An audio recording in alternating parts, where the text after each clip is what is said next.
Assalamualaikum warahmatullahi wabarakatuh. Selamat pagi, salam sejahtera buat kita semua. Bismillah, Alhamdulillah, segala puji bagi Allah Subhanahu wa Ta'ala yang telah memberikan rahmatnya kita bisa berkumpul di sini. Salam dan sholat dan salam tercurah pada junjungan kita Nabi Muhammad SAW.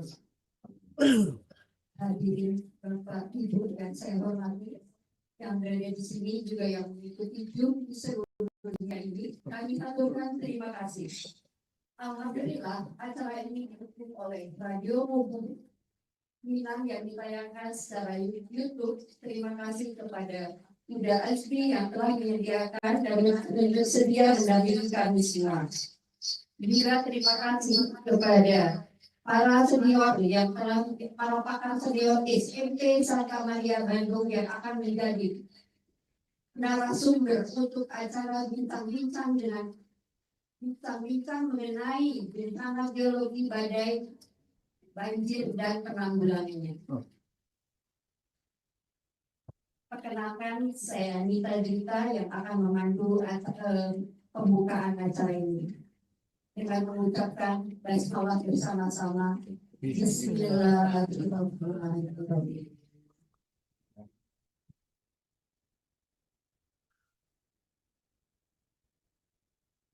Kami akan membacakan susunan acaranya sebagai berikut. 1. Pembukaan, alhamdulillah setelah kita selesai. Yang kedua, sambutan dari penyelenggara Bapak Albert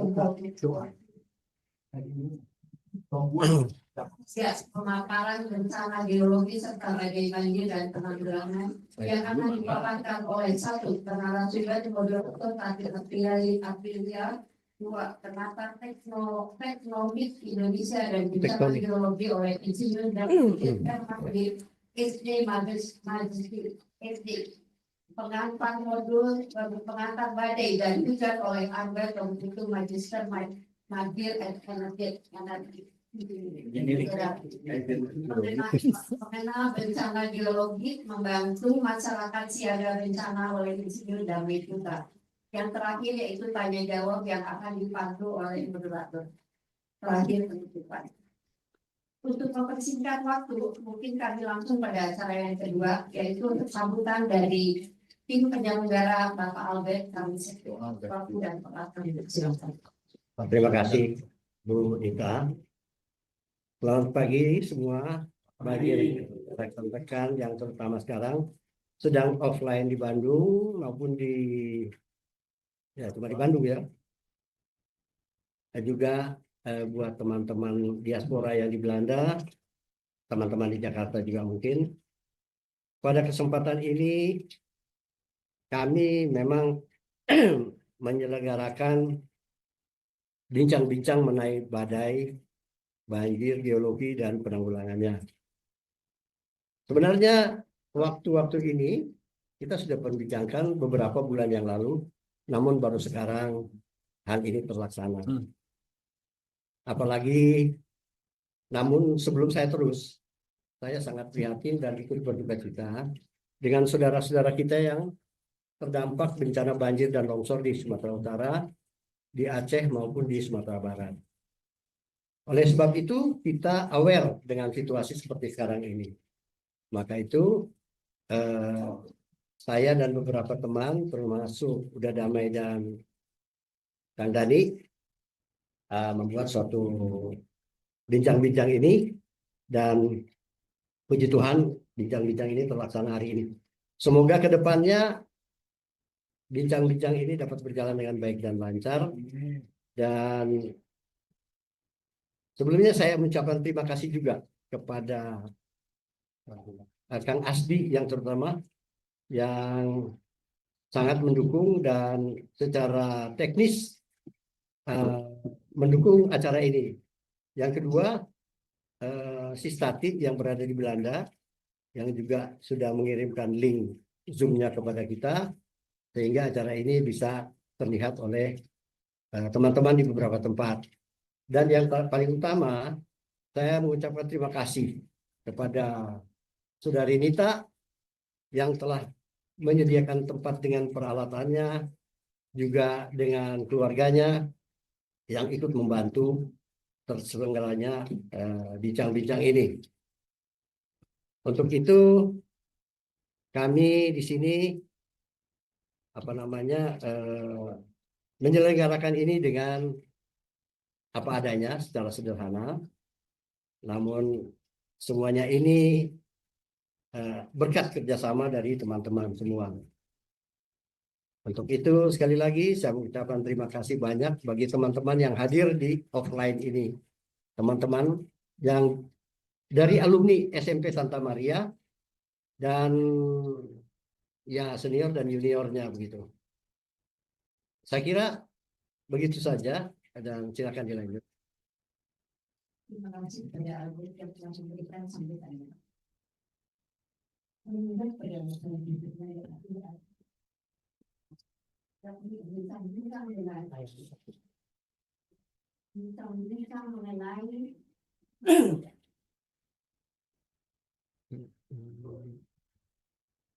Yang mana?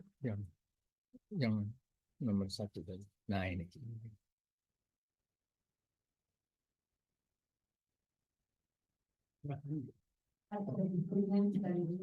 yang kita sebut yang ini bincang dengan pakar hidrometeorologi dan senior dengan senior istri Santa Maria Bandung yang akan dipandu oleh moderator Tati Aprilia. Waktu dan tempat kami persilakan. Terima kasih atas segala perhatiannya. Mari kita simak dalam cita-cita dan kerucunan kriya. Kita oplos untuk semua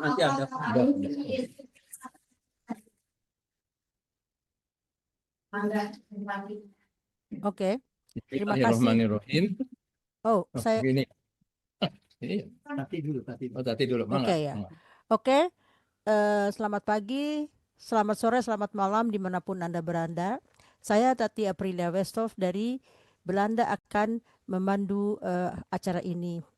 Sebelum itu izinkan saya berkata sedikit tentang jalannya webinar ini. Assalamualaikum warahmatullahi wabarakatuh. Salam sejahtera bagi kita semua. Yang kami hormati para narasumber, para peserta webinar, serta seluruh hadirin yang mengikuti acara ini secara daring. Puji syukur kita panjatkan kehadirat Tuhan Yang Maha Esa karena pada hari ini kita masih diberi kesempatan untuk berkumpul dalam acara webinar dengan tema bincang-bincang mengenai bencana geologi dan banjir serta penanggulannya. Seperti yang kita ketahui bersama, dalam beberapa waktu terakhir wilayah Sumatera Barat dan Aceh mengalami bencana geologi dan hidrometeorologi seperti longsor, banjir bandang serta badai hujan ekstrem yang mengakibatkan korban jiwa, kerusakan infrastruktur, dan dampak sosial ekonomi yang cukup besar. Melalui webinar ini kita berharap dapat memahami penyebab bencana, dampak yang ditimbulkan, serta langkah-langkah penanggulangan dan mitigasi agar kejadian serupa ini dapat diminimalisasikan di masa yang akan datang. Tujuan dari webinar ini adalah memberikan pemahaman mengenai faktor geologi dan iklim yang memicu bencana, membahas penanganan darurat dan pemulihan pasca bencana, menggali peran pemerintah, masyarakat, dan akademisi dalam mitigasi bencana, meningkatkan kesiagaan dan kesadaran masyarakat terhadap risiko bencana. Sedangkan tata tertib yang saya mintakan sebelum memasuki seksi pemaparan, izinkan saya menyampaikan beberapa hal. Setiap narasumber akan diberikan waktu 15 menit, maksimal 30 menit untuk menyampaikan materi. Sesi tanya jawab akan dilaksanakan setelah seluruh narasumber selesai memaparkan materi. Pertanyaan dapat disampaikan melalui kolom chat atau mengangkat tangan di Zoom. Kami mohon seluruh peserta mengikuti acara ini dengan tertib hingga selesai. Selanjutnya, saya memperkenalkan narasumber kita pada hari ini yang memiliki kompetensi dan pengalaman di bidang kebencanaan. Tanpa berpanjang kata, mari kita dengarkan pemaparan dari narasumber pertama. Kepada beliau kami persilahkan. Silahkan Kang Denny memulai acara pemaparannya. Terima kasih. Bismillahirrahmanirrahim. Assalamualaikum warahmatullahi wabarakatuh. Selamat pagi untuk para sahabat yang hadir di Bandung, dan juga selamat dini hari ya di sana ya, Mbak Tati ya. Ya, jam 4 sekarang. Ya. Jam 4 sudah pagi ya. Salam buat teman-teman yang hadir di Belanda sana. Mudah-mudahan apa yang akan kami sampaikan ini bermanfaat buat kita semua. Amin. Sebelum kita memang ke inti masalah tentang mitigasi, mungkin kita baiknya mengenal dulu apa yang terjadi tentang bumi ini, gitu.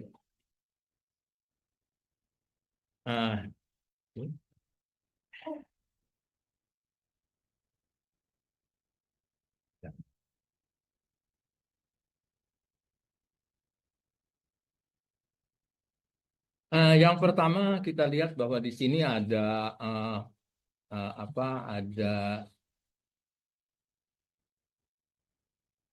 ada pembentukan tentang benua. Dulu kira-kira 4,5 miliar yang sudah lalu itu bumi dibentuk. Nah, kemudian benua yang ada yang pertama itu adalah benua Pangea. Nah, ini benua Pangea ini kemudian ini bergerak terus sepanjang bumi ini berputar. Kemudian terpisah-pisah menjadi beberapa benua. Nah, yang pada umur 200 juta tahun yang lalu ini sudah terbentuk menjadi dua, yaitu Eurasia dan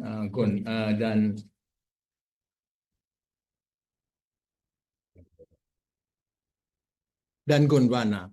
Nah, kemudian pada 150 juta tahun yang lalu itu mulai terbentuk pemisahan-pemisahan dari benua-benua yang sekarang akan nantinya itu akan menjadi yang ini. Nah, ini adalah kejadiannya itu tidak rupanya begitu panjang sampai akhirnya pada saat ini benua ini jadi begini. Jadi ada benua Amerika, Afrika, Asia, Eropa, dan Australia.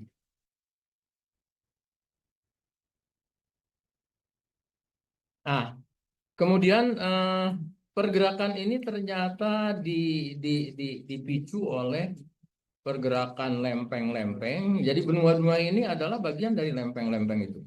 Yaitu di sini ada lempeng Amerika, lempeng Pasifik, dan lempeng-lempeng yang lain. Nah, ini yang ada panah ini adalah inti pergerakannya itu mulai dari sini. Dia ada pemisahan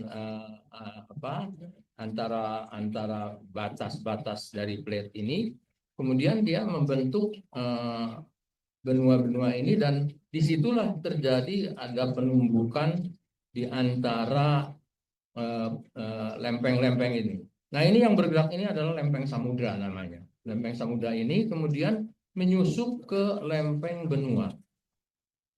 Nah, di situ terjadilah apa yang disebut gempa, sehingga inti-intinya itu sebetulnya kenapa terjadi bencana adalah karena adanya pergerakan-pergerakan lempeng ini. Tapi kemudian bencana itu bukan saja bencana, ini mungkin asal-asalnya bencana geologi. Nah, kemudian ada lagi bencana yang lainnya adalah bencana alam. Nanti kita terangkan setelah ini. Nah, kita sampai ke Indonesia. Ini Indonesia ini ternyata dikelilingi oleh beberapa lempeng, yaitu Indo-Australia, lempeng Eurasia, lempeng Pasifik, dan lempeng Filipina. Nah, ini Indonesia ini kenapa rawan bencana? Karena terjadi tumbukan dari lempeng-lempeng di sekitarnya ini. Nah, ini adalah tanda panah, ini adalah terjadinya benturan antara lempeng samudra dengan lempeng benua, sehingga dia ini lempeng samudra ini menyusup ke bawah lempeng benua. Ini yang menyebabkan nantinya itu terjadi gempa-gempa itu. Dan ternyata tidak saja gempa, tapi juga terjadinya vulkanisme, yaitu gunung-gunung berapi di sepanjang, terutama yang terkenal itu antara Sumatera dan Indonesia sampai Jawa sampai ke Nusa Tenggara Timur. Nah, selain gempa ini juga, ini terjadi juga sesar-sesar. Sesar-sesar ini di seluruh pulau-pulau di Indonesia ini terjadi karena adanya tumbukan ini. Nah, kita lihat sekarang ke Jawa. Ini salah satu contohnya, yaitu bagaimana terjadi sesar-sesar di Sumatera dan Jawa. Tapi saya memberikan contoh itu adalah sesar-sesar yang terjadi di Jawa Barat, sehingga ada sekarang itu lagi viral dan lagi aktual itu tentang sesar Lembang. Nah, ini sesar Lembang ini terjadi di Jawa Barat, dan kita bisa lihat bagaimana sesar-sesar yang terbentuk di Jawa Barat ini. Nah, ini ternyata bukan sesar Lembang saja yang terjadi, tetapi ada sesar-sesar yang lainnya. Ya, ini yang garis-garis merah ini sesar-sesar. Jadi bisa terbayang kalau misalnya kenapa selama ini tuh ada berita bahwa sesar Lembang ini adalah yang berbahaya. Karena ternyata memang ini sesar ini panjangnya itu 29 km. Nah, mungkin bisa dilihat di sini. Nah, ini sesar ini dari mulai daerah Gede Bage sampai memanjang sampai ke daerah sebelah timurnya itu sampai ke daerah Cicalengka, ya, daerah Cicalengka itu. Nah, ternyata tempat-tempat wisata kita yang sekarang populer selalu dikunjungi seperti Bukit Keraton, gitu kan? Nah, terus Batu Templek yang waktu itu kita itu juga. Ini ternyata ini terlewati oleh sesar ini. Nah, sesar ini itu dikabarkan ini bisa bergerak. Dan ini tergantung pergerakan lempeng yang menyusup ke ini dari lempeng samudra ke lempeng benua itu. Nah, ini dipengaruhi oleh itu kalau misalnya itu bisa bergerak. Tapi memang yang namanya penyusupan, yang namanya subduksi itu tidak terasa, sebetulnya tidak terasa karena 1 tahun itu hanya 1 meter saja geraknya. Tapi begitu dia tiba-tiba gerakannya itu besar, nah itu yang bisa menyebabkan tsunami, bisa menyebabkan sesar-sesar yang lainnya juga bergerak. Nah, ini yang mungkin ini berbagi pengetahuan, ya, karena saya memang dasarnya sama Pak Dame ini dari geologi, jadi saya terangkan dulu mengenai ini. Sementara nanti yang lainnya itu mungkin tentang mitigasi dan lain-lain nanti dijelaskan sama Pak. Nah, ini kita lihat, ini adalah salah satu contohnya, ini sesar Lembang. Nah, ini dinding sebelah selatan ini dia nonjol. Nah, ini sesarnya itu ada di sekitar sini. Nah, ini batas. Katanya sih sudah ada pergerakan-pergerakan, tapi memang pergerakannya lambat. Nah, ini yang dijelaskan di sini bahwa sesar Lembang adalah sesar aktif. Sesar itu apa artinya, yang akibat dari pergerakan-pergerakan tektonik itu. Nah, sesar ini ada istilahnya, ada yang nyebut patahan, ada yang nyebut sesar. Tapi kalau yang tepatnya itu sebetulnya sesar. Nah, ini Lembang ini termasuk sesar aktif bertipe right slip atau sesar mendatar. Mungkin bisa dilihat dari, nah ini. Jadi ini jadi pergerakannya tuh mendatar begini. Tapi bisa aja salah satunya itu bisa naik. Nah, ini yang menyebabkan kenapa bisa berbahaya karena panjangnya itu 29 km. Memang ada di sebelah utara Bandung ya. Tapi sesar-sesar yang dibentuk oleh pergerakan itu bisa terjadi. Dan juga sesar-sesar yang lainnya itu juga itu mempengaruhi juga. Nah, ini jadi komponen vertikalnya memang agak naik tapi kecil. Nah, pergeseran ini ternyata kecepatannya itu 1,9 sampai 3,4 mm per tahun. Per tahun. Memang tidak terasa. Tapi kalau misalnya powernya itu dia bertambah, meningkat, akan terasa gempanya. Nah, ini struktur ini memiliki beberapa segmen patahan atau sesar menunjukkan pergeseran morfologi nyata seperti sungai yang bergeser. Nah, ini ada buktinya ternyata pergerakan ini menyebabkan, nah ini, jadi pergerakan ini bisa menyebabkan gempa bumi yang bisa berpotensi magnitudenya 6,8 sampai 7. Ini sesar Lembang. Dengan perulangan siklus yang bisa memicu gempa besar. Yang kedua, ini bisa mengakibatkan kerusakan, yaitu aktivitasnya dapat merusak bangunan di area Bandung Raya. Yang bukti aktivitas itu adalah pergerakan sungai, yaitu salah satunya Sungai Cimata telah bergeser sehingga 120 sampai 460 meter. Memang tidak terasa ya, tapi bukti pergerakan itu ada. Kemudian struktur geologi yaitu membentuk dinding tebing yang tadi saya tunjukkan. Yang ini, nah ini strukturnya ini kalau kita mau ke Lembang lewat Dago Bengkok itu ada yang namanya Gunung Batu. Nah, itu adalah bagian sesar Lembang yang naik. Nah, kemudian kita sekarang bicara masalah bencana. Nah, ini bencana ini ada bencana geologi dan ada bencana alam. Nah, ini salah satu bencana geologi ini adalah peristiwa alam ekstrim yang disebabkan oleh proses dari dalam bumi seperti gempa bumi, gunung meletus, tsunami, dan tanah longsor. Ini bisa disebut bencana geologi. Nah, penyebab utama bencana geologi ini adalah aktivitas tektonik yang tadi saya terangkan secara global itu seluruh Indonesia itu ternyata bergerak di lempeng-lempeng samudra ini. Nah, ini yang gerakan lempeng ini mempengaruhi sesar Lembang.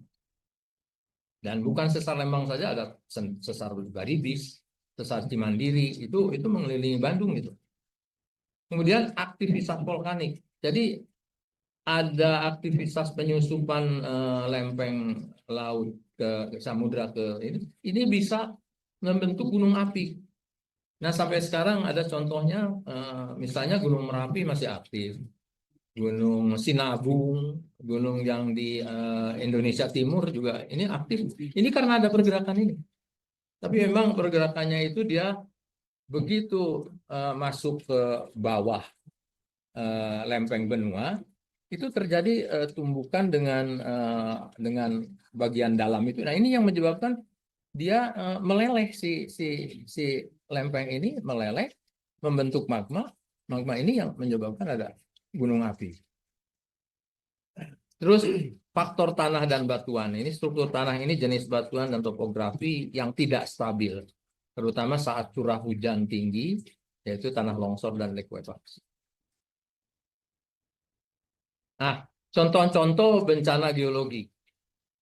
Yang pertama adalah gempa bumi. Ini emang tidak sering, tapi pada saat-saat memang intensitas tenaga dari dalamnya itu tinggi, bisa jadi terasa. Kemudian tsunami ini gelombang laut yang besar yang di laut di daerah laut. Ini dipicunya tuh oleh gempa bawah laut atau terjadinya sesar di laut itu. Jadi pada saat dia ada sesar di laut itu dia terserap ke dalam celah itu. Kemudian begitu dia bersatu lagi dia muncul. Jadi si lautnya jadi besar itu ombaknya. Kemudian gunung meletus tadi sudah saya terangkan bahwa ternyata penyusupan itu membuat itu menjadi meleleh si lempeng samudra ini, kemudian membentuk magma dan terbentuklah gunung meletus. Kemudian tanah longsor. Nah, ini pergerakan ini adalah pergerakan yang diakibatkan bisa gempa atau bisa juga karena faktor lain. Nah, ini likuifaksi nanti diterangkan jelasnya sama Pak Damai mengenai itu. Dan ini juga penurunan tanah ini. Ini nanti hubungannya dengan bencana yang sekarang terjadi di Indonesia itu di beberapa tempat. Nah, fakta di Indonesia nih. Indonesia ini sering mengalami bencana geologi karena posisinya di cincin api Pasifik. Pacific Ring of Fire. Contohnya termasuk gempa dan tsunami Aceh, letusan Gunung Merapi, dan gempa berbagai wilayah lain seperti Jawa dan Papua. Nah, ini dia. Ini yang namanya Ring of Fire. Jadi bentuknya memang seperti cincin, tapi cincinnya tidak sempurna, sehingga dia yang diakibatkan oleh tektonik ini. Sehingga ini yang daerah-daerah yang merah ini adalah daerah-daerah yang rawan bencana.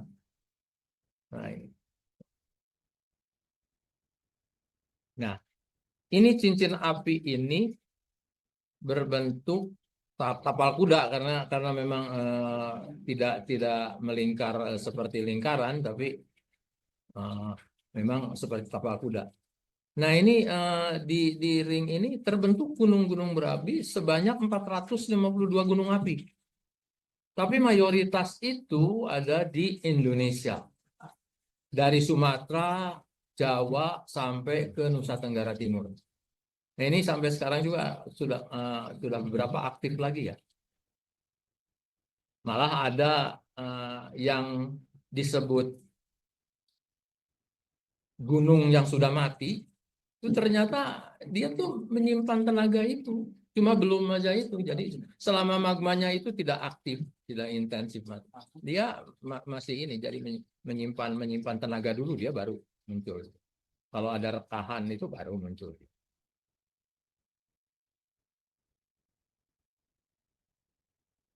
Nah, ini cakupan wilayah cincin api ini.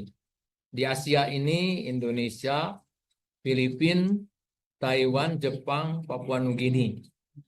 Di daerah Oseania itu Selandia Baru dan Vanuatu.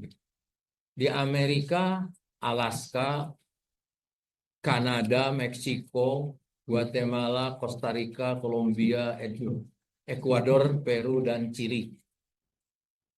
Karakteristik utamanya yaitu aktivitasnya tinggi, 90% gempa bumi, dan 84% gempa bumi ini tersebar di dunia terjadi di sini.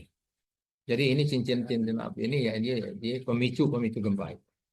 Nah, gunung berapi ini terdapat 75% atau 452 gunung berapi di dunia. Nah, yang paling banyak itu di Indonesia.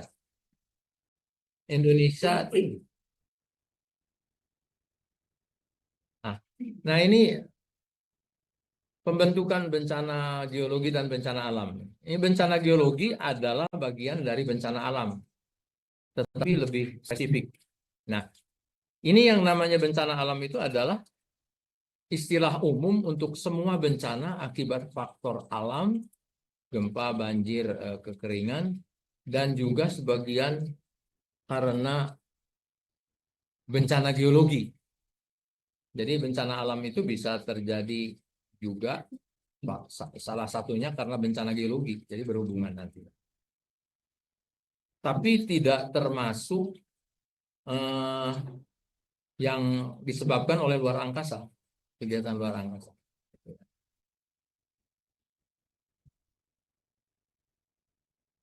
Nah ini sudah jadi ini. Nah ini bencana gunung, bencana geologi sudah saya terangkan. Jadi langsung aja ke sini. Mungkin itu saja yang bisa saya sampaikan. Karena kalau mengenai mitigasi bencana alam dan bencana geologi itu nanti dijelaskan oleh Pak Damai. Demikian Bu Tati Terima kasih dari Kang. saya. Ya, Nanti diteruskan ya, dengan terima kasih luar biasa sekali ya. Kita bisa melihat bagaimana kejadian yang dipacu oleh pergerakan bumi mengakibatkan adanya kerusakan-kerusakan yang kita tidak bisa hindari kecuali karena juga letak kedudukan Indonesia pada umumnya terdapat di lingkaran yang dinamakan tadi lingkaran Ring of Fire atau juga Ya. berbentuk tapak kuda.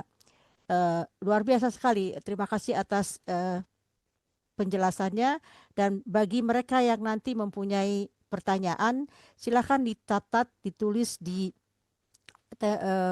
chat, atau kalau yang ada di Zoom boleh mengangkat tangannya. Tadi saya lupa menyebutkan data sedikit data akademisi dari Kang Denny, yaitu banyak sekali, tapi saya singkat saja karena kita lebih tadi sudah melihat kepiawaian beliau dalam bidangnya. Jadi sedikit akan saya ceritakan, saya bacakan bahwa Kang Denny memulai akademisi pelajarannya di Akademi Geologi Pertambangan pada tahun 1972, melanjutkan di Geologi Unpad, mendapatkan S1. Kemudian beliau belajar di Universitas Auckland, University di New Zealand.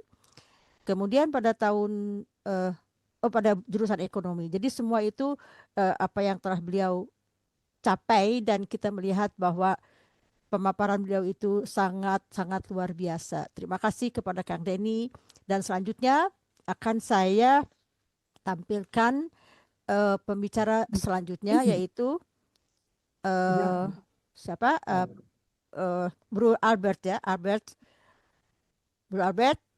Saya bacakan sedikit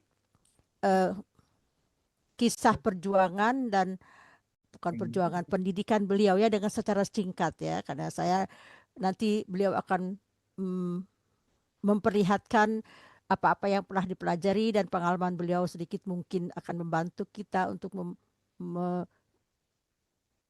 mengetahui akibat yang tadi sudah diceritakan juga dari laut, dari darat, karena ahli beliau dalam bidang maritim, dan saya akan sebutkan data beliau.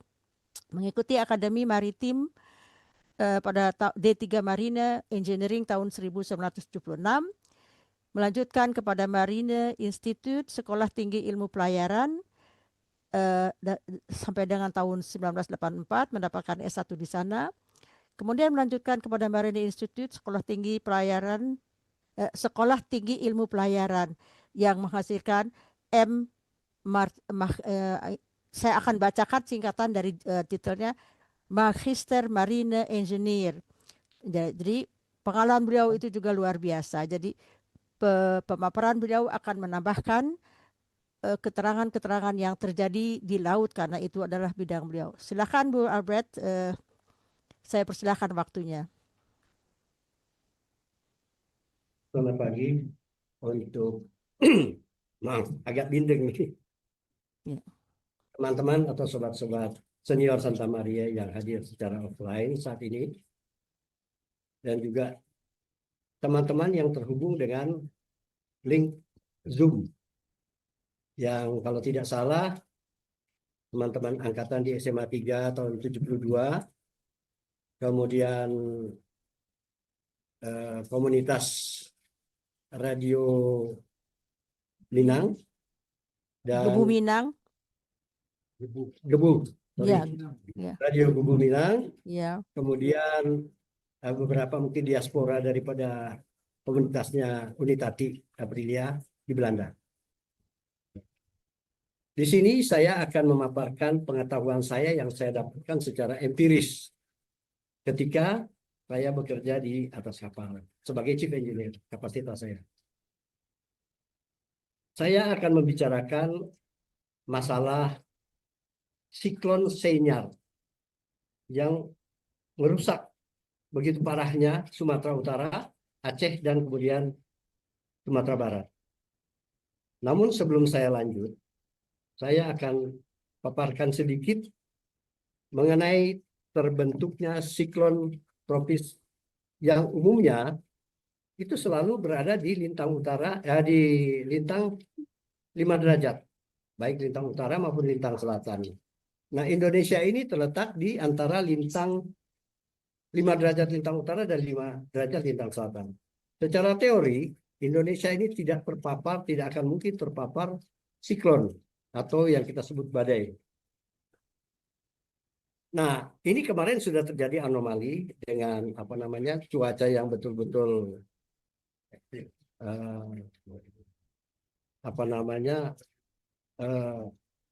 berat ketika siklon Seymour timbul di Selat Malaka yang mengakibatkan banjir bandang atau banjir besar dalam hal ini, yang kalau menurut Udah Damai banjir bandang itu kayaknya kurang tepat ya, banjir besar. Nah, siklon ini yang saya bilang merupakan anomali terjadi setelah 135 tahun, yang sebelumnya tahun 1880. Nah, saya akan menerangkan sedikit mengenai timbulnya siklon tropis ini.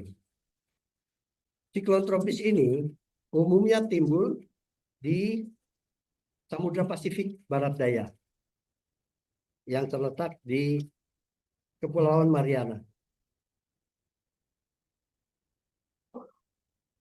Tepatnya di Pulau Guam. Nah, timbulnya siklon ini, bibit siklon ini diakibatkan karena suhu temperatur naik, suhu air laut naik, kemudian kelembaban udara tinggi, dan juga tekanan air laut, tekanan udara sekitar air laut itu turun. Barometer ini kita konversikan di dalam milibar dengan alatnya yang disebut barometer. Untuk tekanan normal itu berada di 1006 milibar. Ya, karena ini ukurannya kecil, sebetulnya disebut 1 bar, tetapi kita konversikan dengan milibar. Nah, di saat normal, keadaan laut sekitar itu tidak ada angin dan tidak ada badai dan sebagainya. Kemudian apabila tekanan udara turun, temperatur air laut naik sehingga terjadi penguapan. Nah, mulai timbul bibit-bibit badai. Yang kita sebut daerah ini adalah low pressure.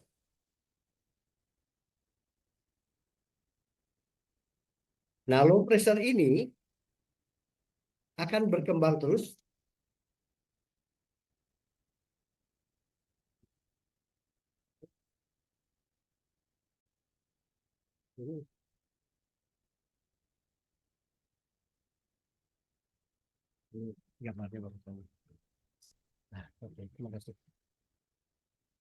low pressure ini akan bergerak dan berkembang terus dengan adanya tekanan udara cenderung untuk menurun. Kalau tekanan udara sudah sampai 996 milibar, itu kemudian dia akan berubah menjadi tropical depresi. Sebentar, mohon perhatian, slide-nya tidak timbul ya? Iya, betul. Oke.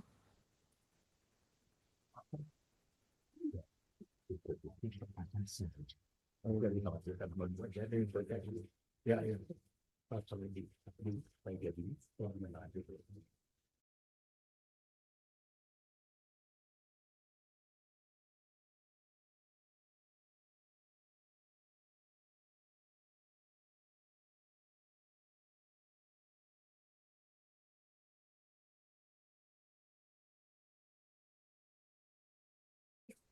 tadi saya sudah katakan bahwa kondisi low pressure ini akan berkembang menjadi tropical depresi. Ini ada. Ya.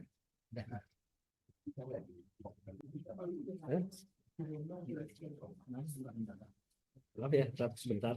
Oke, tidak apa-apa. Nah, itu udah. Ya. Nah, tadi sudah mencapai tropical depresi. Dia akan berkembang terus dengan turunnya tekanan udara di sekitar situ, katakan menjadi 950 milibar. Nah, dari tropical depresi, dia akan menjadi tropical storm. Nah, ini sudah tanda-tanda typhoon. Kemungkinan bisa hilang, bisa saja terjadi. Tekanan air laut, tekanan udara di sekitar air laut itu naik. Kemudian temperatur air laut turun, bisa saja itu nanti hilang. Tetapi kalau dia berkembang terus, maka dia akan menjadi tropical storm atau siklon tropis. Nah, ini sudah terjadi siklon tropis atau biasa kita sebut badai. Seperti ini. Kita melihat gambar ini, seakan-akan di dalam ilmu fisika itu terjadi gaya. Gaya sentripetal. Gaya yang menuju titik pusat. Ya kan? Ini kelihatannya seperti bolong. Sebenarnya di daerah tengah-tengah ini, itu udara tenang. Tidak ada gejolak angin ribut dan sebagainya. Namun di lingkaran luar ini yang menyebabkan ombak besar, angin besar, dan apabila ada kapal-kapal yang melewati ini bisa tenggelam. Nah, kalau orang sudah bisa lepas dari sini atau kapal sudah bisa lepas dari sini, itu berarti dia sudah selamat. Ini siklon tropis ini akan selalu bergerak mencari tempat dengan tekanan udara yang cenderung menurun sampai bisa 930 atau 940.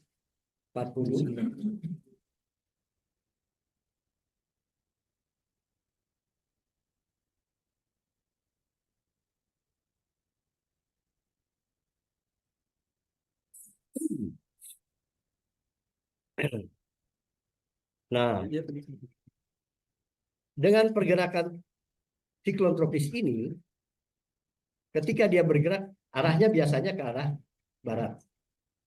Sehingga sering kita mendengar, ini daerah Filipina selalu terdampak badai atau siklon tropis ini. Dan kerusakannya sangat dahsyat. Dengan kecepatan angin kadang-kadang 60 mph atau mile per hour. Kalau dikonversikan dengan kilometer dikali 1,85. Itu untuk ukuran darat. Jadi antara sekitar hampir 100-an, 100 km per jam. Nah, terkadang arah typhoon ini atau kita sebut siklon tropis ini, dia berbelok sebelum mencapai Filipina, dia ke utara. Nah, arah typhoon ini sangat susah diprediksi. Jadi saya kebetulan berada di atas kapal itu, memantau dengan Peximile yang dipancarkan langsung dari satelit. Saya kemudian dengan nahkoda kapal ini selalu berdiskusi. Setiap 1 jam kita pantau Peximile. Tetapi kalau misalnya siklon tropis ini sudah menjadi tambah membesar, itu kadang-kadang 6 jam kita sudah pantau. Karena kecepatan anginnya akan lebih cepat. Bisa mencapai 20-30 knots. Sementara kecepatan kapal itu hanya 12-15 knots. Nah, keputusan yang kita ambil, ya kadang-kadang satu malam nggak bisa tidur. Dengan begini nih. Akhirnya kemudian semakin cepat kecepatannya siklon ini, kita pantau dalam 1 jam, setiap jam. Kita bayangkan kalau setiap jam 24 jam itu ya nggak tidur lah kita. Gitu ya. Jadi saya dengan nahkoda kapal ini menganalisis arahnya kemana, kecepatan siklonnya berapa, kemudian posisi kapal kita di mana. Kalau misalnya kapal kita sedang berada di daerah Filipina, kebetulan dekat dengan darat, kita harus memikirkan dengan kecepatan siklon ini maaf ya, saya agak melenceng di sini ya. Kita harus mencari tempat shelter atau perlindungan. Nah, kebetulan ada palung di daerah Filipina ini. Nah, ke situlah kita akan pergi. Kita berlindung atau shelter di situ bisa menghabiskan waktu 1 minggu. Gitu. Kadang-kadang hanya beberapa hari siklon ini sudah lewat. Lewatnya itu ke arah kadang-kadang utara. Kita lihat, oh kira-kira kita tidak terjangkau. Sebab kadang-kadang jarak antara lingkaran luar dari siklon ini, ya, di sini, itu saja walaupun kita sudah jauh, gelombangnya, tinggi gelombang itu bisa sampai 7-8 meter. Nah, itu bisa dibayangkan. Ya, walaupun misalnya kita tidak apa-apa, tetapi tidur pun susah. Goyang terus. Di samping itu, kita sendiri hatinya tidak tenang kan. Nah, setelah siklon ini naik, kalau zaman tahun 70-an, dia akan naik terus. Tetapi kemarin saya mengalami sekitar tahun 90-an, siklon ini bisa membalik, bisa berbalik. Nah, ini yang sangat berbahaya. Sulit diprediksi. Karena setelah kita naik dari sini tidak ada lagi shelter untuk kapal. Jadi tidak ada pulau untuk kita shelter. Itu. Jadi kalau sudah begitu, kita tinggal mempertimbangkan kita harus lari ke arah barat atau kembali ke selatan atau seperti apa. Nah, ada juga kalau siklon ini langsung dia menerjang daratan Vietnam atau daratan Cina atau Hong Kong. Nah, begitu dia menerjang daratan ini, awal mula dia menerjang daratan ini akan menimbulkan bencana yang dahsyat. Ya seperti tadi yang saya bilang, ya bisa menjadi hujan lebat, kemudian tanah longsor, rumah-rumah dilanda berterbangan atap dan sebagainya. Yang kadang-kadang biasa kita sering lihat di televisi. Nah, siklon ini biasanya setelah dia menerjang daratan nanti hilang. Hilang dia. Tetapi kalau dia berada di lautan, karena tidak ada penghambat, tidak ada penghalang, dia akan berkembang terus. Tetapi kalau tekanan udara yang dia lewati itu mulai naik, nah siklon ini akan turun kembali menjadi TS, kemudian tropical storm, kemudian tropical depresi tadi saya katakan, dan kemudian itu hilang. Untuk itu kami di atas kapal kadang-kadang mengambil resiko kita mengikuti arah siklon. Kadang-kadang dia sudah di utara kita. Makanya yang saya katakan tadi, yang ngerinya kalau dia berbalik. Jadi kita mengikuti arah siklon. Jadi ombak itu kita ikut dari belakang. Jadi ya seperti ini dan luar biasa tingginya. Begitu. Jadi sebetulnya orang yang bekerja di kapal itu resikonya tinggi. Jangan disepelekan. Ada yang bilang lah kalau pulang tinggal celana kolor, ada yang bilang kalau pulang, pokoknya macam-macam cerita buruk lah. Tetapi sebetulnya resikonya bekerja di atas kapal itu berat. Nah, siklon ini kita hubungkan dengan siklon Seynyar yang baru-baru ini terjadi di Selat Malaka. Nah, ini lebih serem lagi. Karena siklon ini sudah menuju ke arah timur, tiba-tiba dia berbalik arah barat. Dia menerjang Malaysia, kemudian Songkhla di Thailand, Vietnam. Karena diameter siklon ini besar sekali, lebih besar dari pulau. Ah, ini. Ya. Dia kadang-kadang dari sini atau dari sini. Dia menuju ke titik ini. Dia ke utara. Kadang-kadang dia bisa balik. Dia bisa balik. Kalau ada kapal-kapal di sini, ya kita harus berlindung, sudah harus shelter. Walau-walam itu. Dan saya selama bekerja belum pernah mengalami itu di Selat Malaka karena kejadian ini terakhir terjadi 135 tahun yang lalu. Gitu.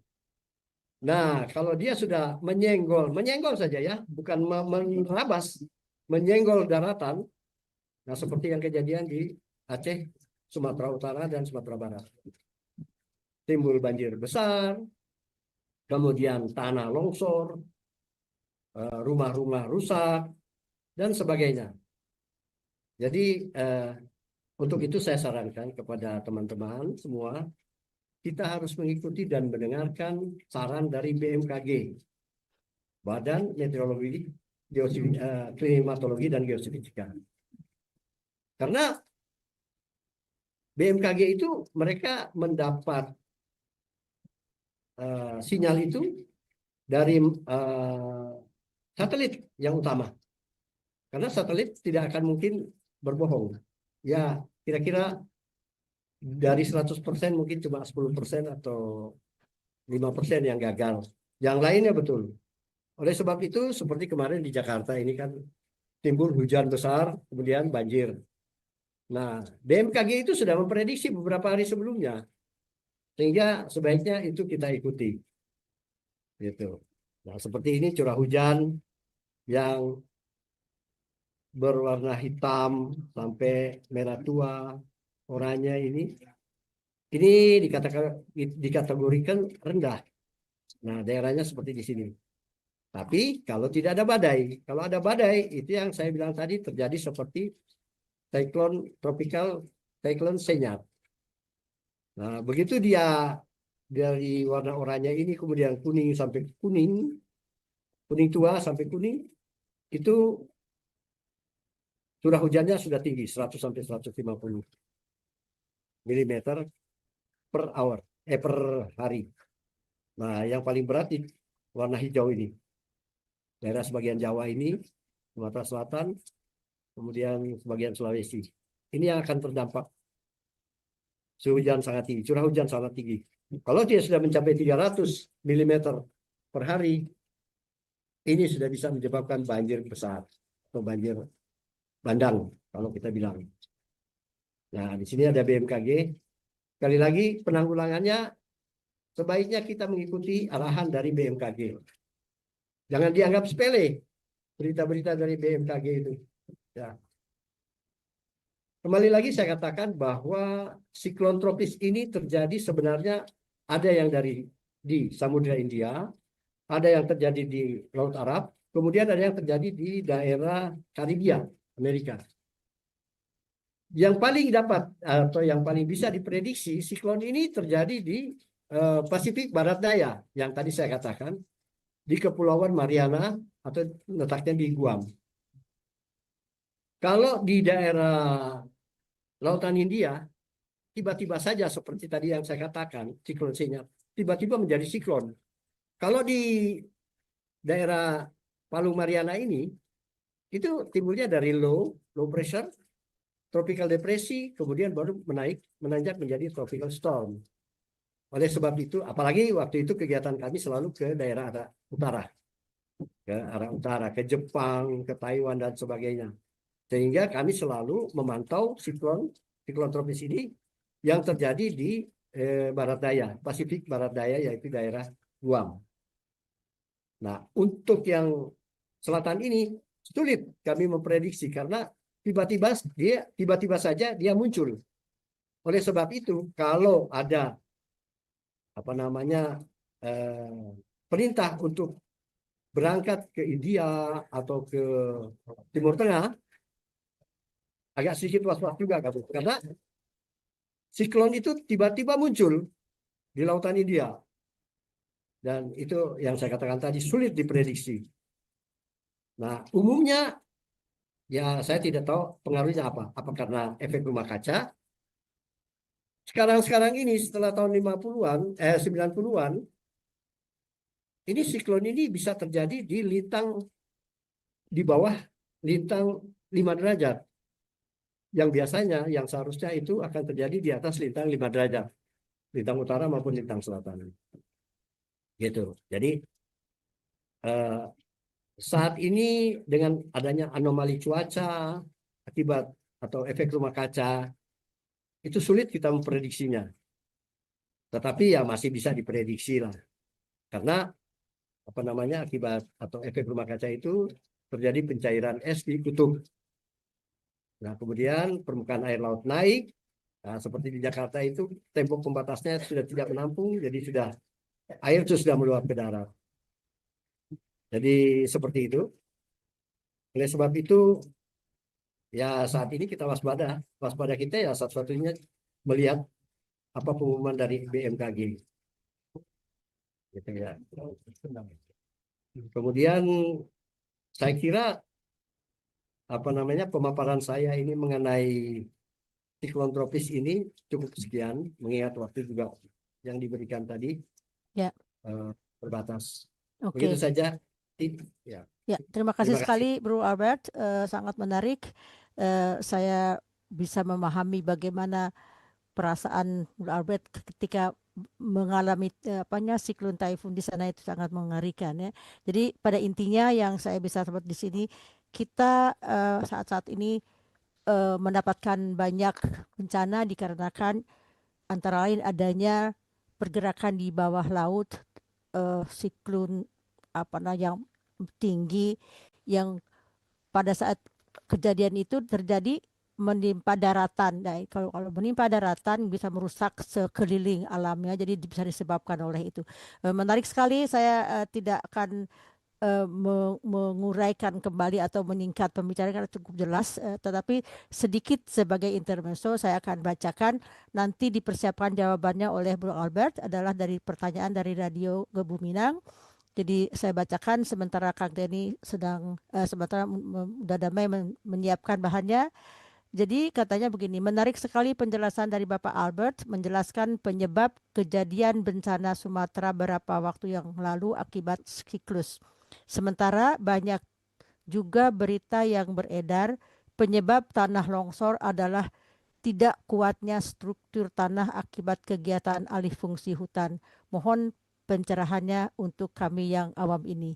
Itu adalah salah satu pertanyaan yang nanti akan dijawab oleh Bu Albert. Jadi saya sebutkan juga dari Radio Gebu Minang diberitakan bahwa sampai saat ini sudah lebih dari 74 orang yang mengikuti acara ini. Oke. Sekarang kita akan meneruskan acara kita ini kepada pembicara berikutnya, yaitu Uda Damai. Saya akan bacakan sedikit saja pengalaman atau studi beliau ya, karena kalau saya bacakan akan memakan waktu yang banyak karena panjang sekali ya. Jadi kita dari situ kita bisa melihat pengalaman bekerja beliau dan apa-apa saja yang sudah beliau lakukan. Saya akan rincikan sedikit saja. Setelah menyelesaikan studi di ITB atau studinya di dalam bidang geologi, mereka Uda Damai, saya sebutkan Uda Damai atau Bro Albert dan Kang Denny, itu semuanya adalah sahabat-sahabat saya. Yang dua itu Albert dan Uda Damai seangkatan dan sekelas malah ya di sekolah, sedangkan Bro Dani adalah senior 1 tahun di atas saya. Jadi semua ini adalah sahabat-sahabat saya yang bersedia memberikan pengalamannya berkenaan dengan kejadian bencana yang terjadi di Aceh dan di Sumatera Barat. Ya, saya bacakan sedikit pengalaman dan CV-nya Uda Damai. CV beliau yang akan saya sebutkan adalah proyek pembangkit listrik tenaga air PLTA yang banyak sekali dia. Antara lain rinciannya review PLTA Pump Storage Upper Cisokan. Jadi antara lain ya saya di situ. Yang kedua, proyek rencana tata ruang antara lain Kabupaten Tolikara, Pegunungan Tengah, terus Kabupaten Karo, Kabupaten Bekasi, dan Urban Design Konsep Kawasan Inti Pusat Pemerintah IKN. Di bidang lain, proyek jalan antara lain studi kelayakan terowongan jalan tol Bakauheni terbagi besar Lampung, terbanggi besar Lampung. Second opinion desain terowongan jalan Alimuddin, Jalan Kakap, Samarinda. Banyak lagi yang disebutkan di sini, luar biasa ya. Kemudian proyek lain, proyek tambang. Jadi ini adalah all round ya. Udah Damai ini mempunyai proyek-proyek yang all round. Proyek tambang antara lain analisa dan rekomendasi kestabilan lereng tambang PT Aman Mineral Pulau Sumbawa. Kemudian dia lereng tambang di Sarana Amfindo Kalimantan Timur dan juga di Gunung Bara Utama Kalimantan Timur dan Kepulauan Karimun, Kepulauan Riau, banyak lagi. Ya, proyek-proyek lain penyelidikan geoteknik, lokasi drag, anchors, Batanghari, dan drag terminal.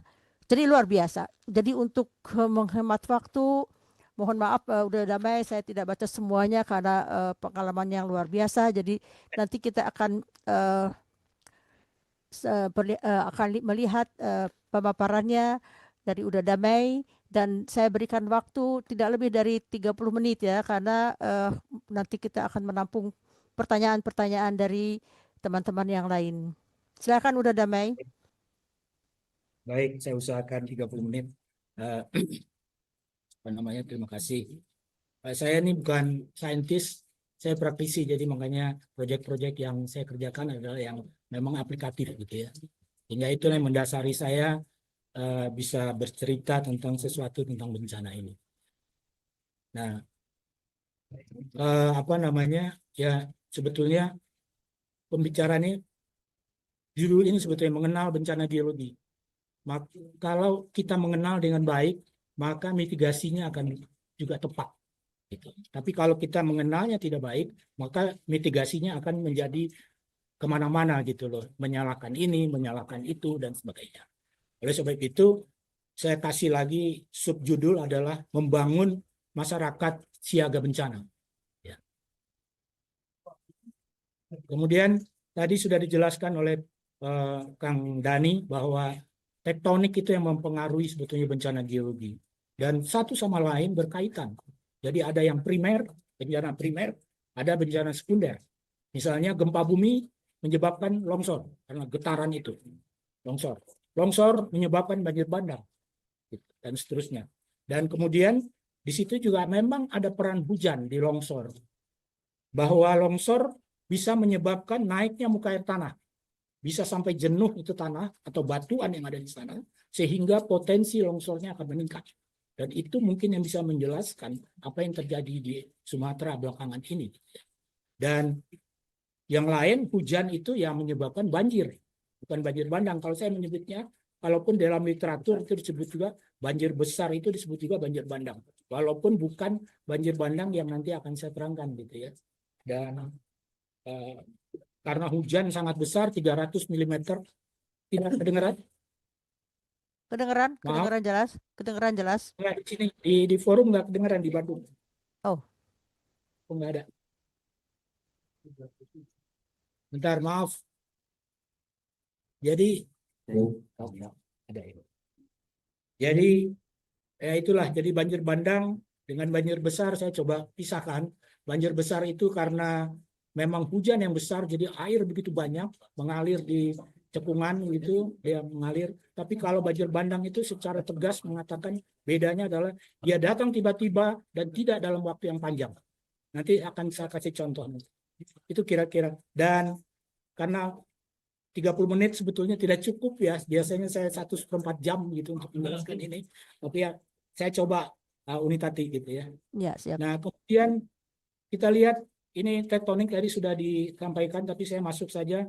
Paling tidak di Jawa sekarang itu ada 2 lempeng, 2 megatrust yang berperan yang kita mesti waspada karena sudah begitu lama, ratusan tahun tidak ada gempa di sana, sehingga para ahli menduga dalam waktu yang tidak terlalu lama akan ada gempa besar. Makanya kita harus siaga, yaitu yang ada di megatrust Jawa bagian barat, itu dia bisa mengenerate gempa sampai 8,9. Kemudian juga megatrust Jawa bagian timur itu juga 8,9. Tapi kalau dia bergerak secara bersamaan dan itu mungkin, maka dia bisa mengenerate gempa 9,1. Nah, perbedaan angka itu bukan linear. Dia membesar gitu dia kira-kira. Jadi naik sedikit itu energi yang dilemparkan itu makin besar.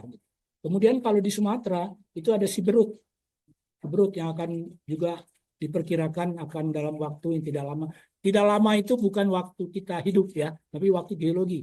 Nanti untuk sesar Lembang nanti akan saya sampaikan juga gitu ya. Nah, ini subduction zone yang tadi diinikan oleh Kang Dani, ini gambarnya seperti ini. Dia jadi plate daripada samudra menyusup di bawah plate daripada benua. Masuk karena dia tipis, maka dia masuk ke dalam. Dan itu yang menyebabkan pergeseran itu menyebabkan gempa bumi. Gitu. Dan kemudian menjadi ada sesar-sesar di darat gitu, atau di laut juga. Kemudian secara cepat ini adalah tadi sudah yang kiri. Nah ini retakan akibat gempa. Ini di kampungnya Unitati, ini di Bukit Tinggi. Itu. Jadi ada masjid yang runtuh karena di atas dibangun di atas sesar. Jadi nggak bisa. Teman-teman teknik sipil belum bisa merancang bangunan yang bisa tahan terhadap displacement yang terjadi. Misalnya untuk sesar Palu Koro itu sampai 5,8 meter displacement yang terjadi. Antara blok yang satu bergerak terhadap blok yang lain relatif itu sampai 5,8 meter. Jadi ini ada gambar tentang apa namanya Rel kereta api? kereta api yang bergeser gitu. Kemudian ini kalau di Jawa, kita sebut di Jawa, di sekitar Bandung Raya ini ada 4 sesar aktif sekarang ditemukan oleh para ahli dan disimpulkan, mereka berdiskusi panjang lebar, kemudian disimpulkan seperti ini. Nama organisasinya adalah Pusat Gempa Nasional yang diorganisir oleh Departemen PU. Dan itu ada 4, ada Cimandiri, Lembang, kemudian Cileunyi, Tanjung Sari, itu baru nih. Cicalengka juga baru, teman-teman Padani yang menemukan yang 2 ini. Kemudian kalau di Jakarta, di Jabodetabek itu ada banyak. Salah satunya adalah sesar Depok, kemudian sesar Tapanunggal, itu dekat dengan Cibinong kira-kira gitu. Jadi dan magnitudonya sudah diprediksi maksimum sebesar yang ada di situ. Kemudian kita lanjut, nggak bisa. Oke. Sesar Lembang tadi sudah dibahas sebetulnya oleh Kang Dani ya. Saya cuma menambahkan sesar itu seperti ini. Jadi ada blok yang turun atau blok yang naik gitu. Ini sesarnya adalah ini. Ini salah satu, ini namanya sesar turun. Nah, saya akan tambahkan untuk yang Pak Dani tadi magnitudo sudah diberikan, tapi ada periode ulang dari penelitian terakhir. Itu periode ulang dari sesar Lembang ini 170 tahun sampai 670 tahun.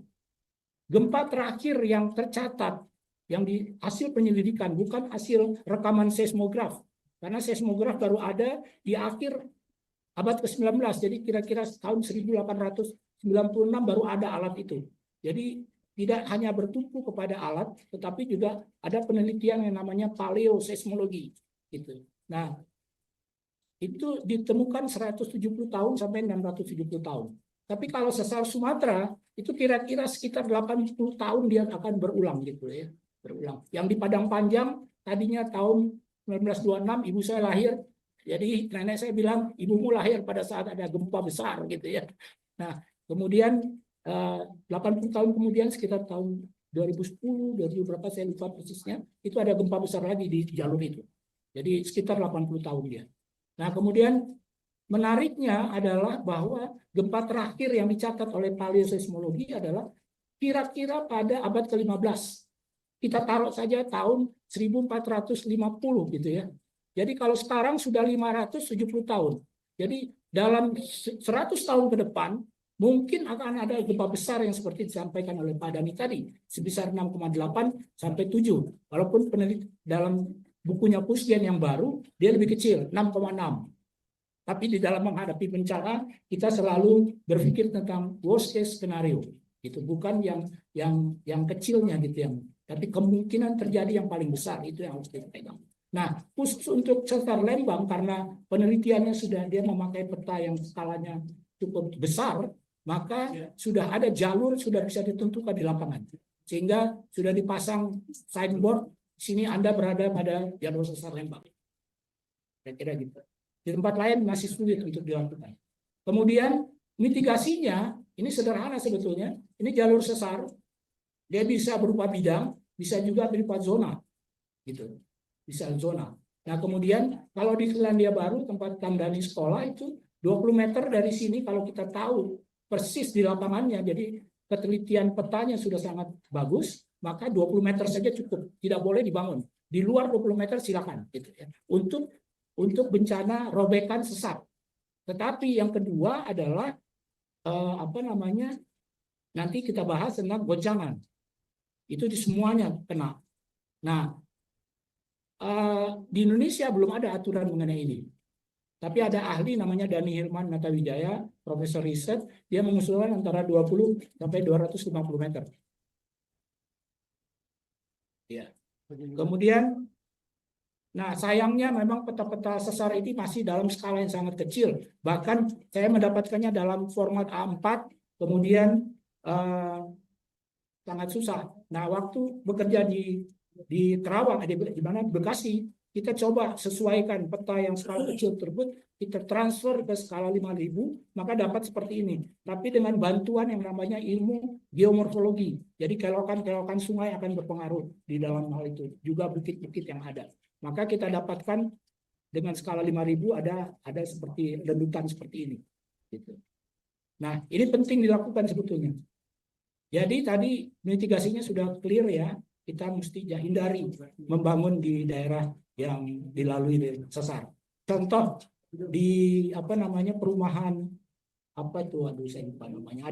Sepertinya ada hotel yang dibangun tapi akhirnya sekarang jadi mangkrak ya di Lembang, di daerah Geraha Puspa. Pintu masuk Geraha Puspa itu ada bangunan di sebelah kanan. Bangunan itu berhenti. Saya rasa mereka tahu bahwa itu atau dilarang kembali oleh pemerintah. Kemudian goncangan sekarang saya berikan adalah kalau sesar Cimandiri dan sesar Lembang bergerak, maka Bandung itu kira-kira akan merah. Merah itu antara 0,4 sampai 0,8. Sementara kalau megatrust yang itu kecil, cuman maksimum 0,4 kira-kira. Jadi kita harus lebih siap untuk sesar Lembang sebetulnya untuk kita tinggal di Bandung dibandingkan dengan megatrust. Tsunami pasti nggak ada kan gitu ya, dan goncangannya lebih kecil. Jadi kalau kita siap untuk yang lebih besar, maka yang lebih kecil pasti kita lebih siap gitu. Kemudian ini likuifaksi yang tadi juga dibahas oleh Kang Dhani, itu adalah kalau di dalam material yang ada di bawah tanah ini ada pasir yang lepas, kemudian terendam air, digoncang oleh gempa besar, maka dia daya dukungnya menjadi nol, seperti dia berperilaku seperti air gitu. Jadi bangunan itu akan rontok ke bawah. Kalau kita berdiri di situ kita akan tenggelam gitu, ke dalam tanah. Nah, di contoh yang paling baik dan banyak orang tahu pasti yang terjadi di Palu. Tapi kalau menurut saya itu gabungan dari likuifaksi kemudian menyebabkan strength daripada kekuatan daripada pasir yang agak miring begitu menjadi nol, kemudian dia melongsor. Gitu. Jadi gabungan antara likuifaksi dan longsor. Itu yang menyebabkan terjadinya pergerakan dari rumah-rumah di sana. Nah, kalau di Bandung kita bagaimana? Kita kecil sebenarnya. Karena kita lebih banyak lempung, endapan danau, teman-teman yang tinggal di Arca Mani, di mana tuh di Kopo, itu semua endapan danau Bandung, Purba. Itu dominan adalah lempung. Jadi kecil sekali. Kalau ada orang bilang kita akan terancam likuifaksi, kalau menurut saya sebaiknya tidak terlalu dihiraukan. Kecuali ada bukti bahwa di bawah kita ada pasir yang memang ini. Jadi dia rendah sekali. Kemudian sukses daripada kita belajar dari Taiwan nih, sukses mitigasi. Pada tahun 1999 mereka mengalami gempa 7,6. Kemudian yang meninggal hampir 2.500. Kemudian yang luka-luka ribuan. Kemudian mereka setelah itu mereka evaluasi semuanya, mereka lakukan buat perbaiki peraturan tentang bangunan tahan gempa, kemudian diterapkan secara ketat, yang melanggar akan dihukum gitu. Kemudian yang tidak melanggar terus berjalan. Kemudian masyarakat juga dibesarkan kapasitasnya tentang bagaimana gempa itu terjadi, bagaimana dampaknya terhadap rumah kita, dan seterusnya. Salah satu contoh misalnya, lihat lampunya teh itu di sana, itu ada kristal, itu berat. Kemarin saya bilang pasang meja di situ. Karena kalau sekarang kita ada gempa, nanti kita lari di bawahnya itu jatuh maka kena ke kepala kita. Nah, kita akan lari di luar dari itu gitu. Kira-kira demikian, itu salah satu yang perlu kita lakukan. Nah, kalau di Taiwan tadi bahwa gempa bumi terjadi lagi tahun lalu, 2 tahun lalu, 13 Agustus 2024 yang 7,4, jadi berdekatan, 7,6, 7,4, kita anggap sama. 18 jiwa cuma yang meninggal. Bukan cuma ya, tapi paling tidak usaha itu sudah bisa dilakukan. Gitu ya. Kemudian luka-luka 800, tadinya ribuan yang luka-luka. Bangunan, nah kalau bangunan miring seperti ini, itu bukan berarti tidak tahan gempa. Bangunan tahan gempa adalah bangunan yang kalau terjadi gempa bumi, orang yang ada di dalamnya bisa dievakuasi atau dia bisa mengevakuasi dirinya sendiri gitu. Jadi kalaupun miring nggak apa-apa gitu loh. Paling agak merosot aja dikit gitu ya, nanti tunggu bantuan diangkat sama BPBD atau siapapun lah gitu ya. Kira-kira demikian. Jadi jangan nanti protes itu kok miring gitu loh. Jadi nggak benar gitu, nggak gitu. Karena kalau kita akan mendesain tahan gempa banget, maka biayanya akan tinggi sekali dan mungkin ruangannya jadi nggak ada juga karena tiangnya harus gede gitu ya. Jadi ruangan yang akan dipakai nggak bisa. Satu hal saya coba di sini aja. Ini antara tiang ini dengan tiang di sana jaraknya beda dengan tiang ini dengan tiang di belakang. Itu sebetulnya boleh dilakukan, tapi harus didesain dengan teknik yang benar, struktur yang benar, yaitu ilmu teknik sipil, gitu. Tapi kalau yang sederhana, nanti saya kasih contoh rumah saya sederhana, sebaiknya tiang ke tiang itu jaraknya sama. Jadi dia akan lebih stabil, termasuk juga ke atasnya. Kemudian ya salah satu kalau misalnya bangunan kita ternyata tidak sesuai dengan aturan yang terbaru karena ada penelitian baru menyatakan dekat kita ada sesar aktif, maka beban gempanya akan meningkat. Nah maka bangunan harus diperkuat, gitu ya, perkuat. Nah caranya salah satunya dengan beginilah. Contohnya ada masjid di waktu itu kami SMA Bandung kasih sumbangan untuk memperbaiki masjid di Cianjur. Nah, kita sekarang pergi contoh adalah untuk gerakan tanah longsor. Bagaimana sebetulnya Aceh? Ini Aceh. Kita lihat ada merah begitu banyak, ada kuning juga banyak, yang biru dan hijau itu sedikit sekali. Jadi Aceh itu memang punya potensi gerakan tanah yang besar, gitu. Dibandingkan dengan Sumatera Utara. Sumatera Utara ada sedikit di bagian barat. Jadi Batang Toru, sebegitu, Tapanuli Selatan, Tengah dan Utara, kira-kira demikian. Sumatera Barat juga tidak sebanyak daripada Aceh. Jadi kalau terjadi longsoran besar di Aceh, banyak tempat. Ini yang menjelaskan salah satu. Kemudian longsor itu seperti apa sebetulnya? Longsor itu, ini ada pohon banyak kali, ini hutan belantara. Lihat, ini mungkin tingginya lebih dari 10 meter ini. Sementara longsornya lebih lebih dari 2 kali lipat dari tinggi pohon. Jadi pasti sudah bukan tanah lagi yang longsor, itu batuan sudah longsor. Gitu. Nah, kita lihat di tengah, waktu kemarin terjadi. Hutan itu menjadi bopeng-bopeng ini. Dan saya menduga ini adalah longsor. Bukan erosi, ini longsor. Jadi tadinya hutan, longsor, kayu-kayu rebah. Gitu. Dan itulah yang mengalir ke hilir gitu ya. Salah satu, bukan seluruhnya, pasti ada juga yang akibat manusia yang nebang-nebang gitu ya. Tapi secara alamiah ini menunjukkan kepada kita paling tidak dari, saya nggak datang ke sana ya, mohon maaf, ini saya ambil dari influencer, saya screenshot. Saya terima kasih dan mohon maaf nggak minta izin mereka gitu ya untuk menggunakan ini, tapi ini sangat bermanfaat untuk kita semua. Tentu saja influencer juga dapat, mudah-mudahan juga dapat faedahnya gitu ya. Kira-kira demikian. Kemudian satu lagi, bagaimana sebetulnya pengaruh air, gitu ya, air terhadap ini. Kalau ini lereng nih, analisa lereng. Ini ada terpaksa sedikit agak teknis karena Bapak-bapak yang menyimak ini berbagai macam sebetulnya. Ada juga yang sangat mengerti gitu ya. Dan saya dalam hal longsor dan banjir bandang agak berbeda dengan apa yang disuarakan oleh banyak orang gitu ya. Sehingga saya harus menjelaskan secara teknis, teoritis dan segala macam. Jadi ini adalah angka 2,1 ini adalah safety factor namanya, atau faktor keamanan, yaitu lereng. Jadi lereng itu punya daya menahan yang lebih besar 2,1 dibandingkan daya yang mendorong dia, sehingga dia stabil. Tapi begitu air tanahnya kita naikkan dari 40 menjadi 20, dia turun menjadi 1,5. Artinya air tanah ini sangat berpengaruh gitu ya. Nah, yang kedua kalau kita lihat dari sini ke sini juga sama. Ini gempa, air tanahnya sama, tapi ada gempa kita masukkan. Kebetulan ini tambang, jadi pakai blasting itu gempa blasting itu yang kita masukkan. Juga dia turun gitu. Kalau dua-duanya terjadi dalam waktu yang bersamaan, maka longsor dia sudah di sini, yang paling kanan bawah. Kemudian satu hal juga yang perlu saya sampaikan, daerah landai itu belum tentu stabil.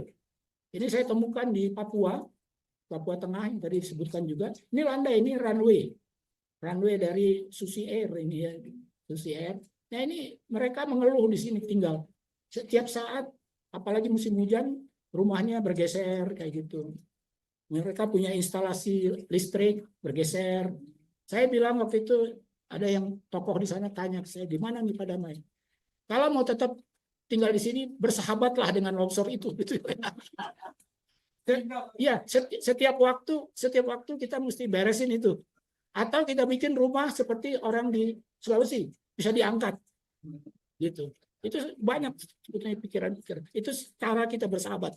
Nanti juga ada bersahabat dengan banjir dan sebagainya. Oke. Kira-kira demikian. Kemudian, nah ini yang selalu diperdebatkan tentang hutan. Bagaimana pengaruhnya terhadap longsor?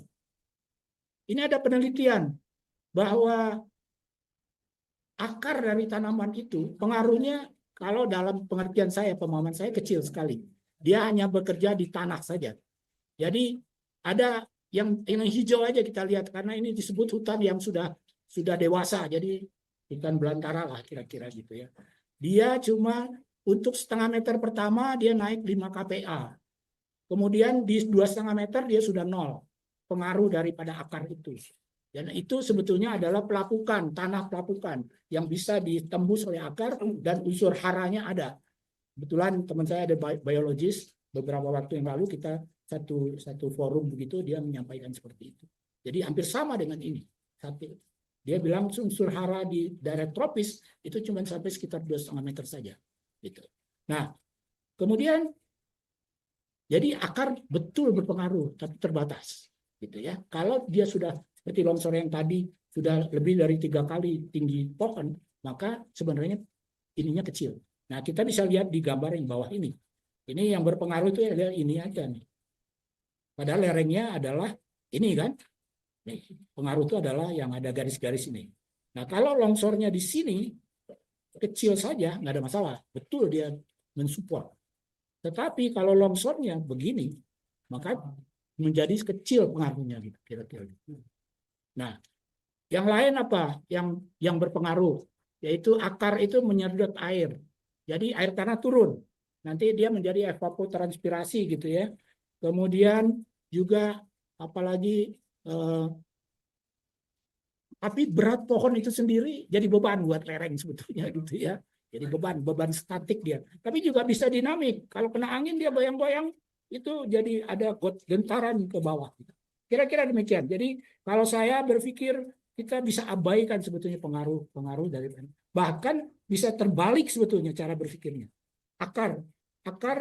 Hutan katanya mempercepat masuknya air ke dalam tanah. Kalau banyak air masuk ke dalam tanah, maka potensi longsor meningkat. Bertolak belakang dengan yang diajarkan ke kita selama ini gitu loh. Nah, ini yang saya bilang tadi, saya tidak mainstream dalam hal ini gitu ya. Kita diajarkan dari SD seperti itu. Anak saya juga diajarkan bahwa kalau menjawab longsor disebabkan apa? Karena hutan ditebang. Saya waktu dia tanya ke saya sebelum dia pergi ke sekolah, saya bilang bukan. Dia jawab dan dia disalahkan oleh gurunya. Ya, saya bilang terima aja, saya bilang gitu ya. Karena ilmu yang ada seperti itu. Kemudian, ini yang membuktikan. Ini BRIN yang bikin ya, analisis. Jadi yang coklat itu adalah tanah, yang coklat tua adalah batu. Longsornya ada di tanah. Memang di sini tadinya adalah rumput lah kira-kira gitu. Di sini ada pohon-pohon. Yang longsor adalah ini. Ini yang 2,5 meter tadi kira-kira gitu. Nah, saya menemukan foto ini senang sekali karena ini di Kalimantan Utara waktu itu. Jadi terlihat sekali bahwa akar itu bekerja seperti ini gitu. Ini batu di bawahnya sudah. Batu ini udah boulder batuan nih sini. Jadi kecil sekali. Kira-kira demikian. Kemudian mitigasinya yang berhasil nih ya. Yang berhasil itu tambang sebetulnya. Mereka bisa gali sampai 1,2 km tanpa terjadi banyak masalah gitu ya. Walaupun ada kecil-kecil pasti longsor. Kemudian tambang kita yang paling ini adalah Grasberg itu 550 meter dalamnya. Mereka sukses sampai 550 meter, bisa ambil semua emas yang ada. Dan sekarang karena sudah nggak ekonomis lagi kalau digali, mereka dari bawah gitu ya. Kira-kira demikian. Kemudian sekarang longsoran mitigasinya, kalau kita tinggal di daerah yang berlereng atau di pinggir sungai ya, tebing sungai, sebaiknya kita amati ini, ada retakan seperti ini. Retakan. Kalau ini sudah ada retak, sebetulnya safety factor yang tadi sudah satu. Gaya mendorong dengan gaya menahan sudah sama. Tinggal nunggu dia bergerak aja. Kalau ada hujan habis itu udah gerak. Evakuasi sudah. Kalau udah ada ini. Tapi kalau ditambang mereka pasang di sini namanya crack meter. Jadi dia ukur itu pergerakan itu dia ukur sampai sudah mulai agak meninggi begini. Evakuasi gitu, karena dia nggak mau kehilangan waktu untuk menambang kan gitu ya, kira-kira gitu. Itu yang perlu dilakukan. Jadi sebetulnya longsor bisa kita antisipasi sebetulnya, tapi ini harus masyarakat yang melakukan, karena nggak bisa nunggu badan geologi datang gitu, Pak Dani, nggak mungkin gitu. Bisa datang kalau udah longsor, sebelum longsor nggak bisa. Jadi masyarakat harus diedukasi untuk ini. Kita semua di sini, mari kita belajar sama-sama. Kemudian banjir bandang sekarang. Banjir bandang itu sebetulnya kayak bentuk seperti ini. Ini kipas aluvial namanya. Ini kayak kipas gitu ya bentuknya. Itu ada, kemungkinan itu adalah endapan banjir bandang purba. Seperti juga terjadi ini di Seram, ini di Toba belum berapa lama. Kemudian ini di Maninjau, bentuk-bentuk seperti ini. Yang datar ini hampir datar, relatif datar. Itu kemungkinan adalah endapan banjir bandang purba. Nah, khusus untuk Maninjau, mereka sekarang sudah sangat pintar. Jadi mereka kalau lihat video-video yang di-upload, tapi sayang banyak dalam bahasa Minang. Jadi dia bilang begini, kalau dia akan survei ke arah atas ini, ada longsoran yang menutup sungai, maka dia kasih tahu, saudara-saudara, bahasa Minang Dunsana, tolong waspada karena ini udah ada terbendung air, udah mulai naik kayak begitu. Nah, jadi belakangan mereka sudah pandai untuk itu dan itu harus terus dilakukan. Nanti saya akan bicara tentang di tsunami itu luar biasa lagi di Semeru. Jadi kita sebetulnya bisa tahu kita berada di mana. Kalau kita tetap mau tinggal di sini, ya sewaktu-waktu ada banjir bandang, ya kita terima itu sebagai sahabat kita datang dia minta lahannya gitu loh. Itu lahan gua tuh gitu ya. Tempat gua lewat, lu minggir aja dulu gitu ya kira-kira. Sorry, pakai bahasa Betawi. Nah, ini saya coba banjir bandang analisis tapi dari video-video saja yang saya coba screenshot. Ini di Lembahanai, di batas kota Padang Panjang dengan Lembahanai. Ini kita lihat, ini ada sungai besar, airnya kelihatan ya, airnya kelihatan. Di sini ada cabang sungai kecil. Nah, nanti kita bisa lihat bahwa cabang inilah yang terjadi banjir bandang itu dari cabang ini, dari sungai kecil, bukan sungai besarnya. Nah, yang lain ini juga ini sungai kecilnya nih, lebih ini. Kemudian kita lihat ininya, daerah ini hutan dengan baik. Ini video setelah terjadi. Jadi di sini udah dikupas nih. Pohon-pohon yang di pinggir sungai ini dibabat sama dia, sama banjir bandang itu. Terkelupas semuanya. Jadi tadi dari longsornya sendiri sudah ada pohon-pohon, dari banjir bandang yang mengalir juga kiri kanan dia tabrak gitu. Karena density daripada air banjir bandang itu tinggi, lebih dari 1. Bisa 1,6 gitu, karena dia bercampur dengan lumpur hasil longsoran dan batuan-batuan. Di video-video yang di Maninjau itu kelihatan sekali batuan-batuannya, itu putih-putih. Gitu. Kemudian, nah ini saya gambarkan, ini sungainya cuma segini nih, cuma segini yang merah ini, yang terjadi banjir bandang. Bukan yang besar ini, yang masuk ke Kota Padang Panjang ini. Ada lagi yang dari sini gitu. Jadi ini makanya tadi airnya banyak yang ini. Yang ini sedikit sekali. Dan disinilah tempat longsornya. Kalau saya lihat dari foto aja, gitu ya. Nah inilah lokasinya. Ini lokasinya. Ini sungainya, sungai kecilnya. Jadi bayangkan material sebanyak ini masuk ke lembah yang kecil ini, yang sempit ini, dia akan membendung air yang datang dari hulu. Dan terjadilah danau di belakang. Dan karena dia tidak didesain oleh teman-teman teknik sipil yang harusnya bisa gitu, maka dia jebol dalam waktu yang tidak terlalu lama. Jadi kalau ini diketahui, kita punya ilmu ini, teman-teman di Lembah Palu, saya pernah ke Sada Unta namanya, ibu-ibu dengan semangat menjelaskan. Kami sudah siap Pak. Kenapa? Kami punya tim siaga bencana. Kalau ada hujan, kita kirim dia ke hulu untuk lihat ada nggak yang longsor. Lihat juga air yang mengalir, berkurang nggak secara tiba-tiba gitu ya. Dan seterusnya. Begitu ada, kasih tahu. Dan masyarakat semua sudah siap. Dia punya apa namanya ransel siaga bencana juga gitu tuh. Dia punya sepatu bot, dia punya jas hujan karena mungkin musim hujan ya terjadi gitu ya. Kayak gitu. Jadi ini luar biasa. Luar biasa. Kemudian mitigasinya yang sukses. Saya kasih tahu tadi kan sudah yang di Palu, di Lembah Palu. Mereka hampir semua kelihatannya karena sering sekali terjadi. Jadi mereka belajar dari situ. Dan mungkin juga ada yang ngajarin ya. Kemudian di Seram ini, Wailea namanya. Wailea itu longsornya terjadi tahun 2012. Bulan Juli. Ini longsornya nih. Ini longsornya. Danau yang terbentuk ini. 2013 bulan Juli juga jebol. 1 tahun kemudian baru jebol. Tapi alhamdulillah masyarakat diedukasi oleh pemerintah. Jadi jam 2 pagi diberitahu evakuasi. Tentu saja sebelumnya sudah ada latihan-latihan kemana evakuasi. Dan saya yakin juga barang-barang berharga sudah dievakuasi sebelumnya. Evakuasi. Lebih dari 5.000 selamat. 2 orang, 1 meninggal, 1 hilang. Luar biasa, sukses ini kalau menurut saya gitu ya. Jadi kita bisa lakukan itu betul-betul. Dan saya khawatir juga yang 2 orang ini bisa saja dia nelayan sedang di laut, waktu pagi-pagi dia mau pulang, jam 10.30 soalnya terjadi itu. Kena dia sama hantaman gelombang itu. Atau dia sedang ada di ladangnya sendirian, dia nggak tahu ada early warning gitu. Jadi kira-kira demikian. Tapi nggak ada laporan tentang itu, ya oke lah. Tapi paling tidak kita bisa menyelamatkan lebih, hampir 99 lebih ya, sedikit sekali dari penduduk bisa kita selamatkan. Dan kalau ilmu ini dipunyai oleh seluruh masyarakat, seperti di Lembah Palu, maka kita bisa, termasuk yang di Lembah Hanai tadi. Kalau ada aja punya sedikit ilmu itu, sebetulnya terlihat, kalau menurut saya, kalau saya lihat foto-fotonya, bisa terlihat itu dari rumah-rumah yang masih ada sekarang. Ya terlihat itu. Apalagi kalau dia punya lagi, kalau dia udah lihat, dia kirim orang ke sana, lihat lebih tegas. Oh benar gitu ya.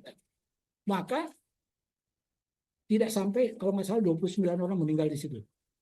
Kena hantaman banjir bandang. Apa namanya? Itu mereka berhenti di situ karena Lembah Hanai menjalan ke Padang, itu jalannya putus karena erosi. Jadi diberhentikan oleh pemerintah. Stop di situ gitu. Jadi banyak sih itu. Ada polisi yang meninggal, ada apa kayak gitu, yang sedang bertugas. Nah, kembali ke Wailea tadi, artinya kita Nggak tergantung hujan sebetulnya banjir bandang itu, gitu. Hujannya tergantung pada saat longsornya, iya bisa, tapi bisa juga karena gempa, gitu. Longsor karena gempa yang terjadi di Ciwidey itu juga baru mengalir setelah beberapa bulan kemudian. Jadi pada saat gempa Pangalengan namanya kalau nggak salah, itu sudah retak arusnya. Tapi nggak ada yang aware mengenai itu karena nggak punya kemampuan untuk menerima itu, gitu ya. Sehingga pada musim hujan berikutnya longsor lah itu, satu kampung habis, gitu ya. Itu pegawai perkebunan, ada perumahan-perumahan itu. Jadi kita bisa belajar sebetulnya dengan baik tentang hal ini. Nah, itu ya kalau saya udah sebut tentang mitigasinya, saya nggak usah bahas. Nah, tentang tsunami sekarang, kalau di Jawa bagian barat, Jawa Barat bagian selatan itu bisa sampai lebih dari 20 meter barangkali. Jadi kalau berwisata nggak usah takut, asalkan kita tahu. Selalu begitu saya, oke, hotel saya di sini. Kalau tengah malam ada teriak-teriak tsunami, saya lari kemana? Sudah harus ditentukan di otak kita. Kemana kita mau lari? Siapa yang harus dibawa? Kalau bawa anak kecil, siapa yang akan gendong cucu, gitu ya. Ya, itu harus sudah dibagi tugasnya. Dan itu dilatih terus-menerus, gitu. Termasuk nanti untuk gempa juga. Gitu. Kemarin saya bicara sama Teh Ruki, dia punya cucu 4 di rumahnya. Ya bagi-bagi, saya bilang gitu loh. Kalau yang udah agak besar mungkin bisa angkat adanya yang kecil, ya gitu ya. Nah, itu harus, jangan sampai dia tertinggal di dalam, gitu ya, sendirian. Nah, di Jakarta itu karena jauh, jadi bisa sampai berapa meter nih? Maaf, 1,8 meter menurut BRIN. BMKG lebih kecil. Mungkin 1,8 ke Jakarta Utara barangkali akan kena itu, saya kira. Dan suksesnya adalah tadi, suksesnya itu di Pulau Semelu tahun 2004 tsunami Aceh. Orang-orang di pulau itu relatif selamat karena mereka punya budaya namanya smong, turun temurun. Tsunami itu terjadinya bisa 200-300 tahun, gitu. Jadi dalam umur kita nggak ada itu, bisa nggak ada. Nanti cucu-cucu kita barangkali 2 generasi, 3 generasi berikutnya baru ada. Dan itu diturunkan oleh mereka. Mereka kalau merasakan ada gempa besar, mereka akan lari ke daerah yang tinggi. Langsung itu secara otomatis tanpa komando. Mereka akan lari. Dan sambil berteriak untuk memberitahu yang lain, mungkin sedang tertidur atau apa, smong, smong, gitu. Nah, sekarang diterjemahkan smong sebagai tsunami. Nah, kemudian yang kedua yang dia lihat adalah kalau tiba-tiba air laut surut, juga smong, smong, lari ke tempat tinggi. Dan kemungkinan besar mereka juga sudah terbiasa, saya akan lari kemana. Sudah tahu dia. Dan itu sudah terlatih lah di sini. Itu. Jadi kita bisa belajar tentang tsunami dari masyarakat di Semelu. Gitu. Di dataran Aceh sampai 150.000 kalau nggak salah ya yang jadi korban gitu. Korban keseluruhan lebih dari 100.000, tapi itu ada di Thailand, ada di mana-mana. Semelu itu di sebelah barat, jadi di sini. Ini Aceh, ini pulau ini, termasuk provinsi Aceh ya. Nah, kemudian tsunami juga harus diseram. Diseram itu magnitudonya, kalau kita hitung, para ahli menghitung, tsunami-nya nggak mungkin lah sampai 100 meter gitu. Kenapa saya bisa? Ternyata kita bisa lihat, saya bisa lihat ini, ada longsor-longsor lama ini di laut, di pinggir laut, di pantainya Pulau Buru ini gitu. Mungkin di tempat lain juga. Kebetulan waktu itu saya kerja untuk Pulau Buru, jadi ini yang saya analisis gitu ya, kira-kira begitu. Nah, jadi kita bisa belajar kayak di Palu itu harusnya gempanya tidak menyebabkan tsunami, tapi gempanya menyebabkan terjadinya longsor bawah laut yang tidak bisa dideteksi oleh BMKG. Gitu. Sehingga ada beberapa korban di Palu. Nah, saya juga bukannya mengabaikan ya BMKG, tapi kita juga harus lebih siap. BMKG oke, dia 5 menit sudah harus kasih warning, tsunami atau tidak. Tapi begitu kena gempa, jangan-jangan tower-tower telekomunikasi udah pada runtuh tuh. Jadi nggak dapat kita gitu. Jadi kita sendiri. Jadi kembali banyak sebetulnya berpulang kepada kemampuan kita yang disebut kapasitas tadi. Kalau kapasitas kita tinggi dibagi dengan bahaya, maka dia menjadi positif kan gitu. Tapi kalau kapasitas kita lebih rendah daripada bahaya, maka kita jadi korban gitu kira-kira gitu. Nah, yang lain ini sedikit saja gunung api. Ya, gunung api itu ada mulai dari normal dia tingkatnya, ada waspada, ada siaga, ada awas. Kalau awas itu udah harus evakuasi. Tapi kalau gunung api cuma satu yang bisa ngomong, yaitu kantornya Kang Denny. Tapi kalau longsor, banjir bandang, semua orang bisa ngomong. Gitu. Politisi ngomong, orang-orang di warung-warung ngomong, sepertinya jadi saintis semua gitu loh, kira-kira gitu. Nah, ini yang berbahaya sebetulnya. Tapi kalau gunung api, kita dengerin aja PVMBG bicara apa, Badan Geologi ngomong apa gitu. Kalau dia bilang awas, evakuasi. Dan dia sudah ada link dengan pemerintah daerah dan BPBD. Jadi begitu statusnya awas, pemerintah daerah wajib mengevakuasi masyarakatnya. Dan suksesnya sudah banyak. Sudah banyak. Jadi nggak usah saya ceritain lagi. Kemudian sekarang banjir. Nah, banjir itu akibat air permukaan atau air larian namanya. Kalau secara ininya, air yang lari di atas permukaan tanah. Dia tergantung kepada apa? Banyaknya itu tergantung banyak hal. Satu adalah topografi. Kalau lerengnya terjal, maka dia cepat lari, nggak cepat meresap dia. Gitu. Tapi kalau landai, dia akan banyak waktu untuk meresap dibandingkan dia lari. Itu satu. Yang kedua adalah kondisi geologi. Geologi itu ada dua sebetulnya, ada permeability, ada porosity. Permeability ini kemampuan air meresap ke dalam, infiltrate ke dalam tanah, ke dalam batuan. Porosity itu berhubungan dengan ada nggak kapasitas dia bisa menampung air. Kalau nggak ada, ya nggak masuk. Gitu. Seperti misalnya di dataran Bandung ini, endapan danau, nggak bisa. Nggak bisa dia menyerap air, nggak bisa terima dia. Ridwan Kamil pada saat kampanye, dia bilang saya mau bikin 1 juta biopori. Dia laksanakan, tunaikan ininya. Tunaikan. Apa yang terjadi? Saya kebetulan punya kawan, kantornya di Jalan Jakarta, itu endapan danau. Dia bor lah itu, ada di bor di situ, 1 meter. Saya lihat, keluar itu lempung endapan danau itu, biru-biru, hijau-hijau biru. Dan itu permeability-nya kecil sekali. Hampir nggak bisa masuk sebetulnya. Kecil sekali. Kalau boleh dihitung lah. Kalau 10 pangkat minus 6 aja, itu cuma sekitar 8 cm dia masuk dalam 1 hari. Nah, sementara ini bisa 10 pangkat 7, 10 pangkat minus 8, 10 pangkat minus 9. Lebih kecil lagi. Jangan-jangan cuma 2 mili gitu loh, kayak gitu ya. Nah, artinya lubang yang 1 meter tadi dengan diameter 4 inch hanya ada 10 liter gitu. Kira-kira itu yang bisa nampung gitu ya. Tapi teman saya yang biologis lagi, dia bilang dia nggak begitu setuju dengan biopori, dan itu karena kecuali kalau keperluannya adalah untuk memperkaya unsur hara yang ada di bawah. Gitu. Bukan untuk mengendalikan banjir gitu kira-kira. Nah, yang lain adalah apa namanya, ada kuliah umum yang diberikan oleh seorang bekas dirjen di ITB, di Magister Sumber Daya Air gitu pada tahun 2021. Itu dia mengatakan bahwa banjir itu menggenangi daerah yang sudah tertentu sebetulnya. Yaitu yang disebut dataran banjir. Jadi ini kayak gini nih.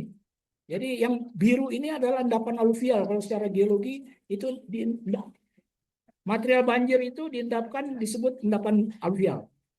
Endapan banjir lah gitu ya. Dan daerah ini disebut dataran banjir.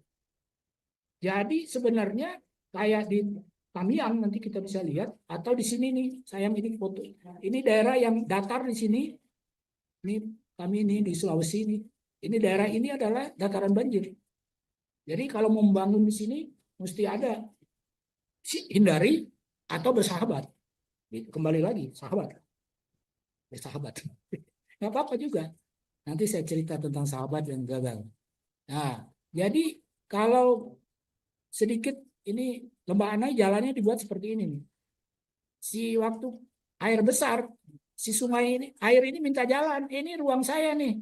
Jangan bikin jalan, harusnya ditabrak sama dia. Dierosi sama dia. Kira-kira gitu. Kemudian ini analisa banjir dengan probabilistik ya. 2 tahun itu di daerah Bandung Selatan, tempatnya Kang Tasnil ya. Udah Tasnil deh, kan orang Sunda ya. Kemudian yang merah itu sedikit sekali nih. Dikit. Tapi kalau analisanya dinaikkan jadi 100 tahun, periode ulang, yang merah akan jadi banyak. Apalagi kalau 500, 1000. Dan itu mungkin. 300 mm tadi itu lebih dari 1000. Lebih dari 1000. 300 mm. Nah, ini analisanya. Jadi kita juga harus bekerja seperti ini.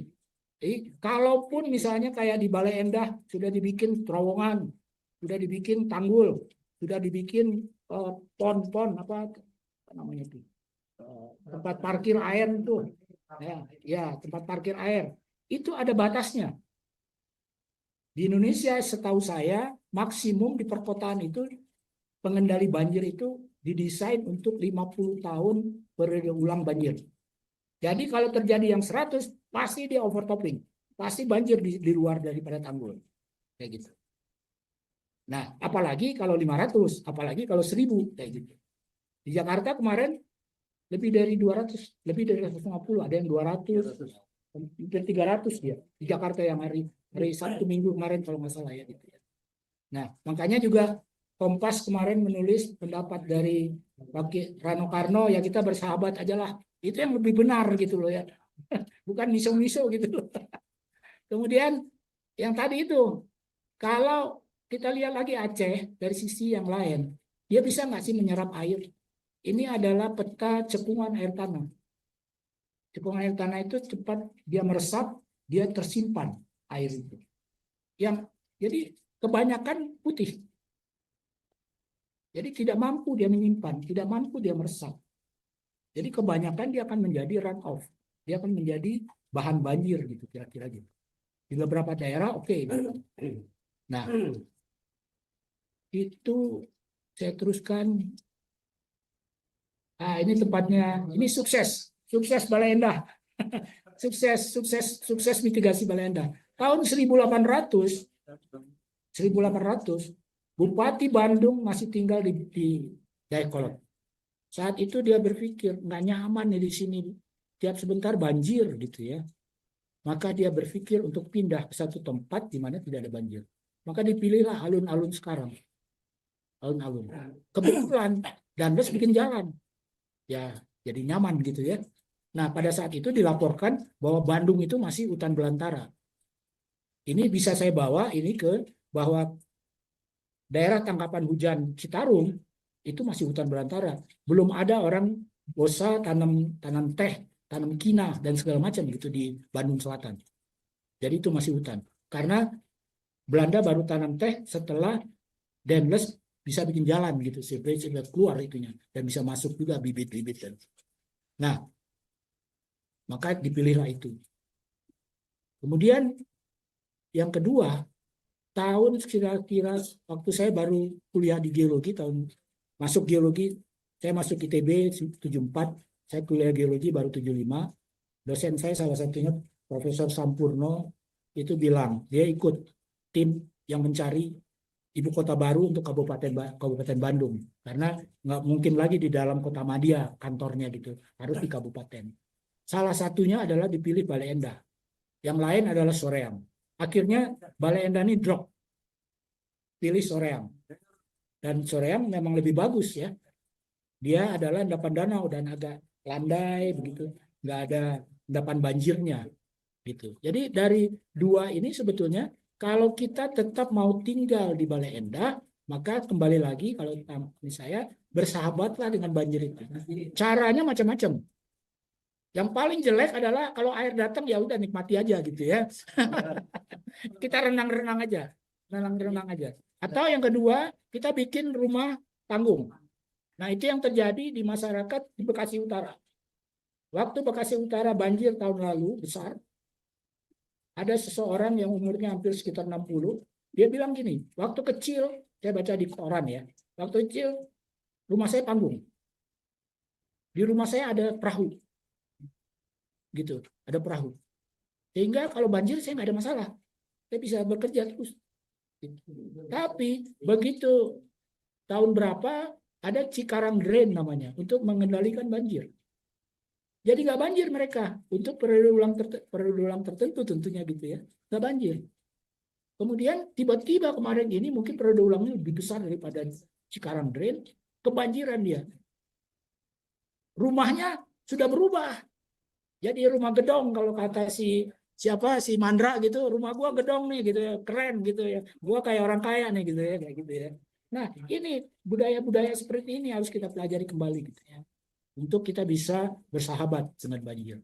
Di Kalimantan, di Mahakam, di Barito, mereka tinggal di dataran banjir. Tapi mereka juga tinggi-tinggi. Dan jalannya juga tinggi. Jalannya juga tinggi. Jadi kalaupun banjir dia tenang aja. Kira-kira itu, bersahabat.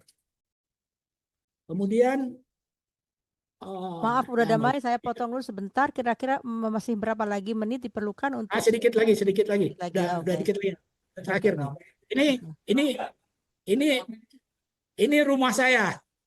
Boleh datang nanti sekali-sekali ke rumah saya ini. Siap. Iya, rumah saya. Iya, boleh didatengin. Tadinya mau diadakan di rumah, tapi rumah saya kecil. Saya modulnya cuma 2,7 meter kali 2,7 meter. Jadi kecil sekali. Ini kan gede nih gitu ya. Jadi bukan saya nggak mau di rumah saya. Nah, itu salah satu yang saya lakukan ini untuk rumah sadar bencana. Rumah sederhana. Kenapa saya sebut rumah sederhana? Pertama, murah.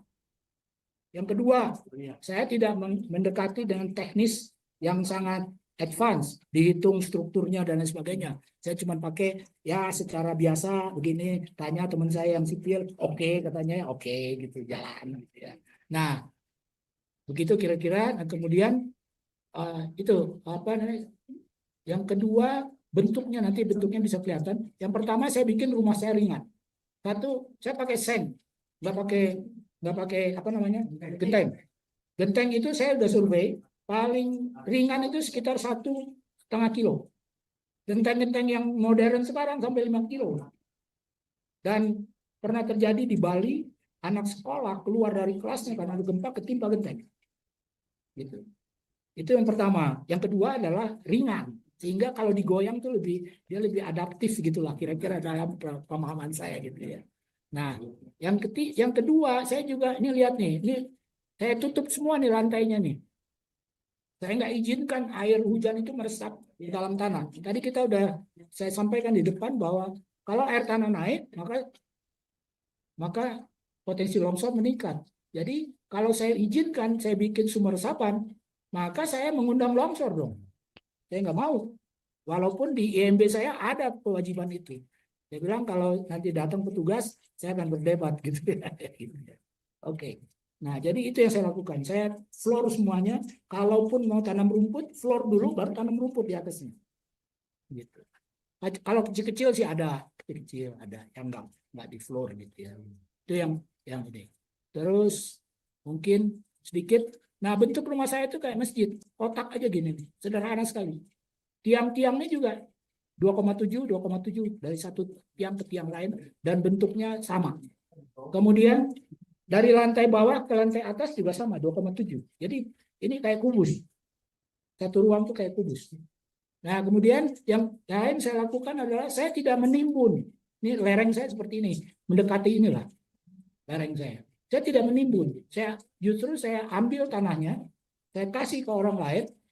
Saya berharap bangunan saya menggantikan tanah yang ada, beratnya. Gitu. Dan itu yang saya lakukan sehingga dan dibikin terasering lah gitu. Terasering itu sebetulnya bisa positif kalau tidak teresap. Tapi kalau terasering sawah-sawah, sebenarnya dia meresap sebenarnya karena tertahan airnya kan gitu ya.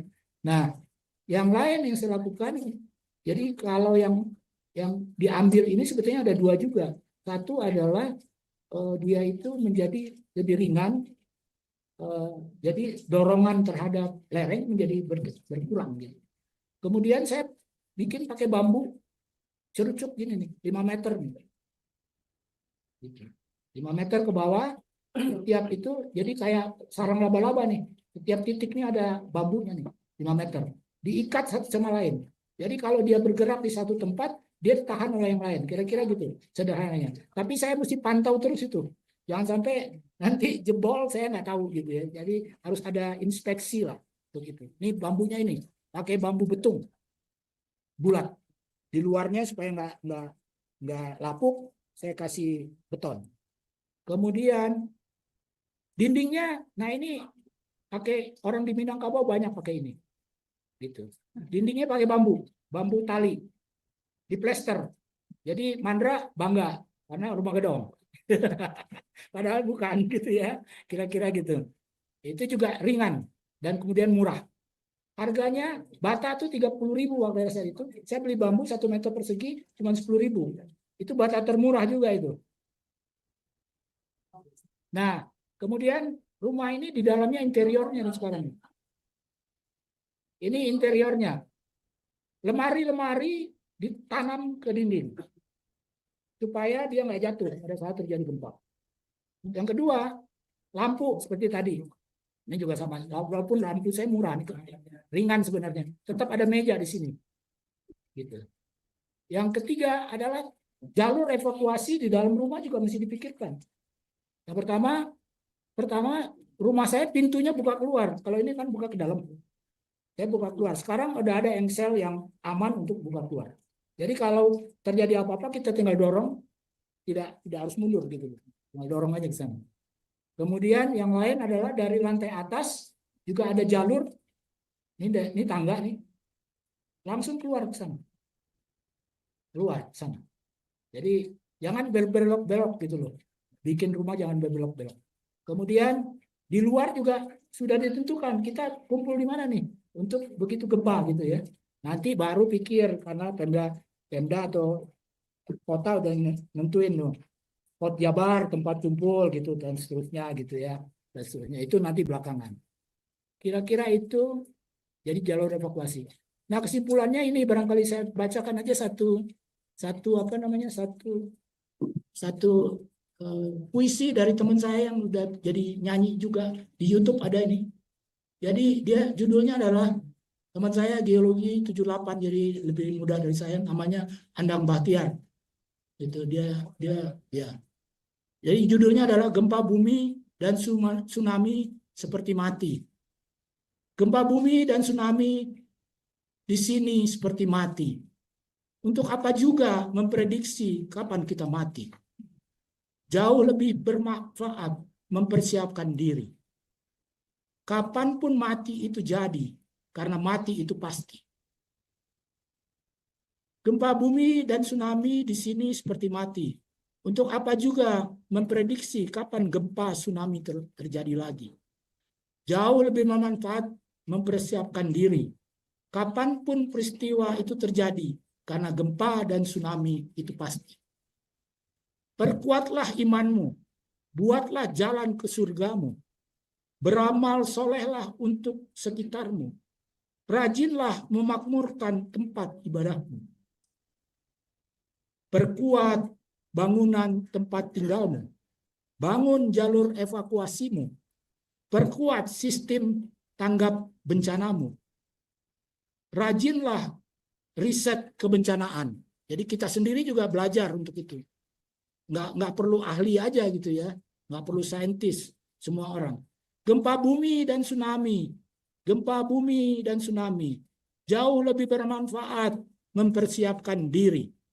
Terima kasih. Assalamualaikum warahmatullahi wabarakatuh. Waalaikumsalam warahmatullahi wabarakatuh.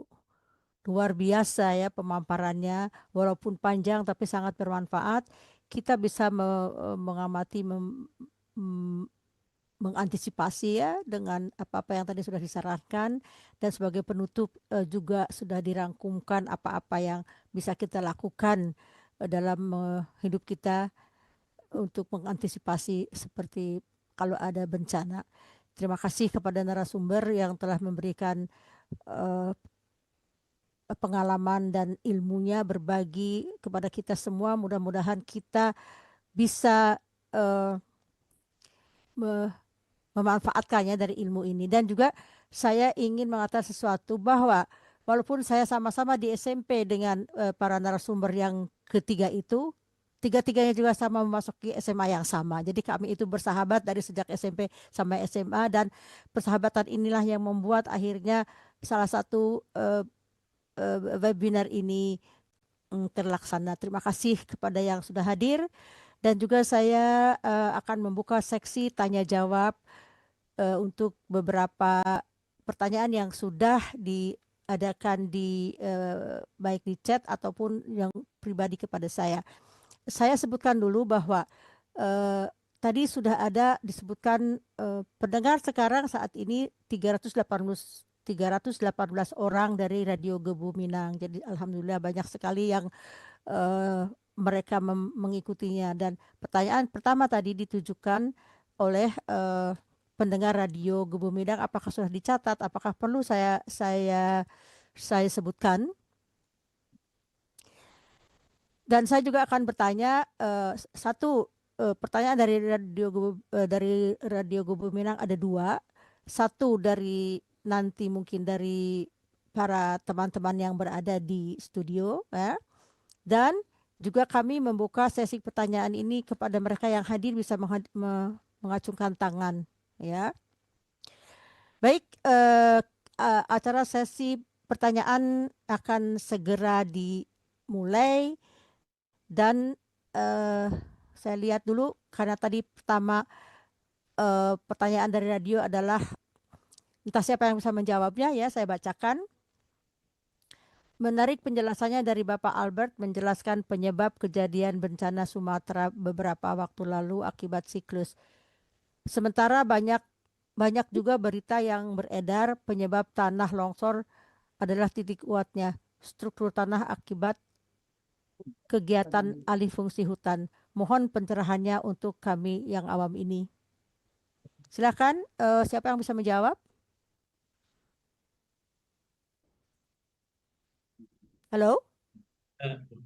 Banjir yang ada hubungannya dengan badai. Itu yang Ya. saya bisa jawab. Ya, silakan. Karena pergerakan badai atau siklon tropis itu memang setelah kita lihat yang terjadi kemarin. Sebentar. Mohon ditampilkan wajahnya yang menjawab.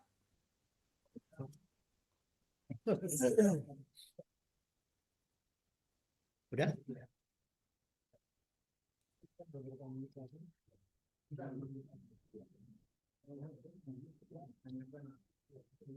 Bagaimana ini tadi? Oh, tadi pertanyaannya akan saya ulang kembali. Tunggu ya, saya baca lagi, saya kembali lagi ke oh, ini saya lagi sibuk sana nih. Oke. Pertanyaan tadi adalah mohon pencerahannya untuk kami. Banyak juga berita yang beredar penyebab tanah longsor adalah tidak kuatnya struktur tanah akibat kegiatan alih fungsi hutan. Itu pertanyaannya. Coba jawab. Tadi sebetulnya sudah saya jelaskan Betul. bahwa hutan itu dampaknya terhadap longsor bisa positif, bisa negatif. Kemudian yang negatif salah satunya yang paling besar itu adalah meresapnya air ke dalam tanah atau batuan. Itu akan meningkatkan potensi longsor. Namun juga kita tahu bahwa hutan juga punya sudut positif terhadap longsor. Jadi menahan, yaitu adalah salah satunya adalah akar yang banyak juga dibicarakan gitu ya. Atau di video-video juga ditunjukkan akar itu memegang batu dan lain sebagainya. Tapi itu cuma pada kedalaman yang terbatas. Jadi kalau longsor kecil barangkali memang banyak dibantu oleh akar. Tapi kalau sudah longsor yang sangat besar sampai 10 meter, 5 meter begitu, sudah melibatkan batuan. Sehingga akar tadi menjadi bagian kecil saja dari tahanan yang akan ada. Saya kasih angka aja barangkali lebih bisa ya. Misalnya tadi saya katakan bahwa untuk setengah meter pertama itu 5 kPa.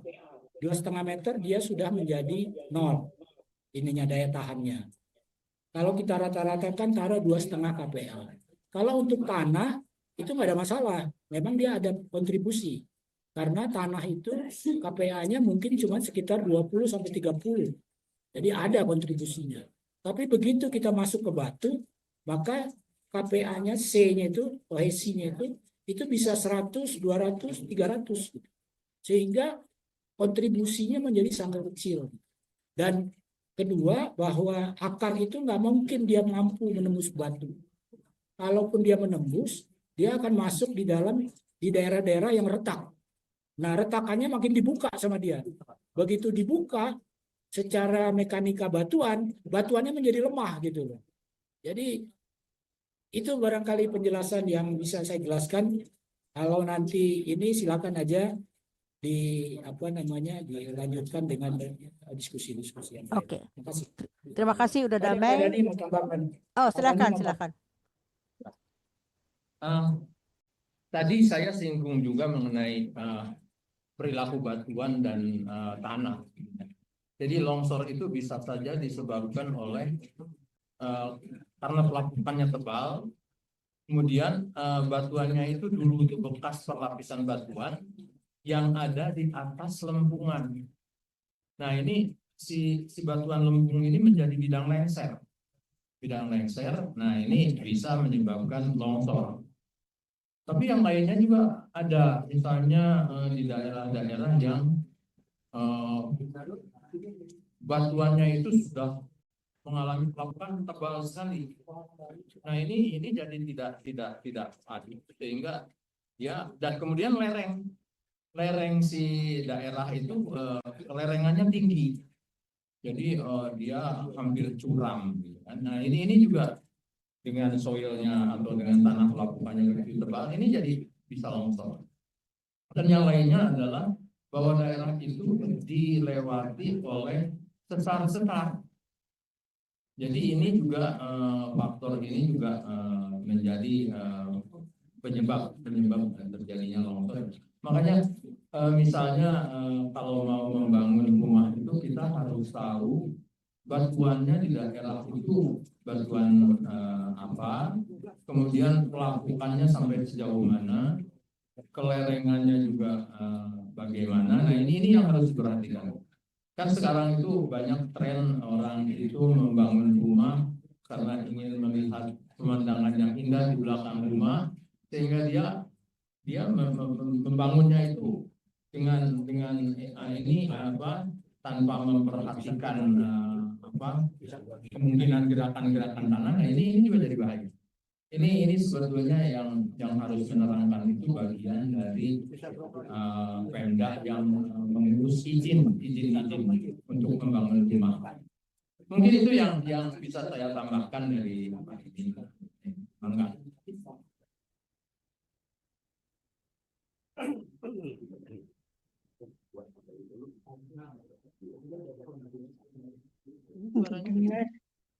Oh iya.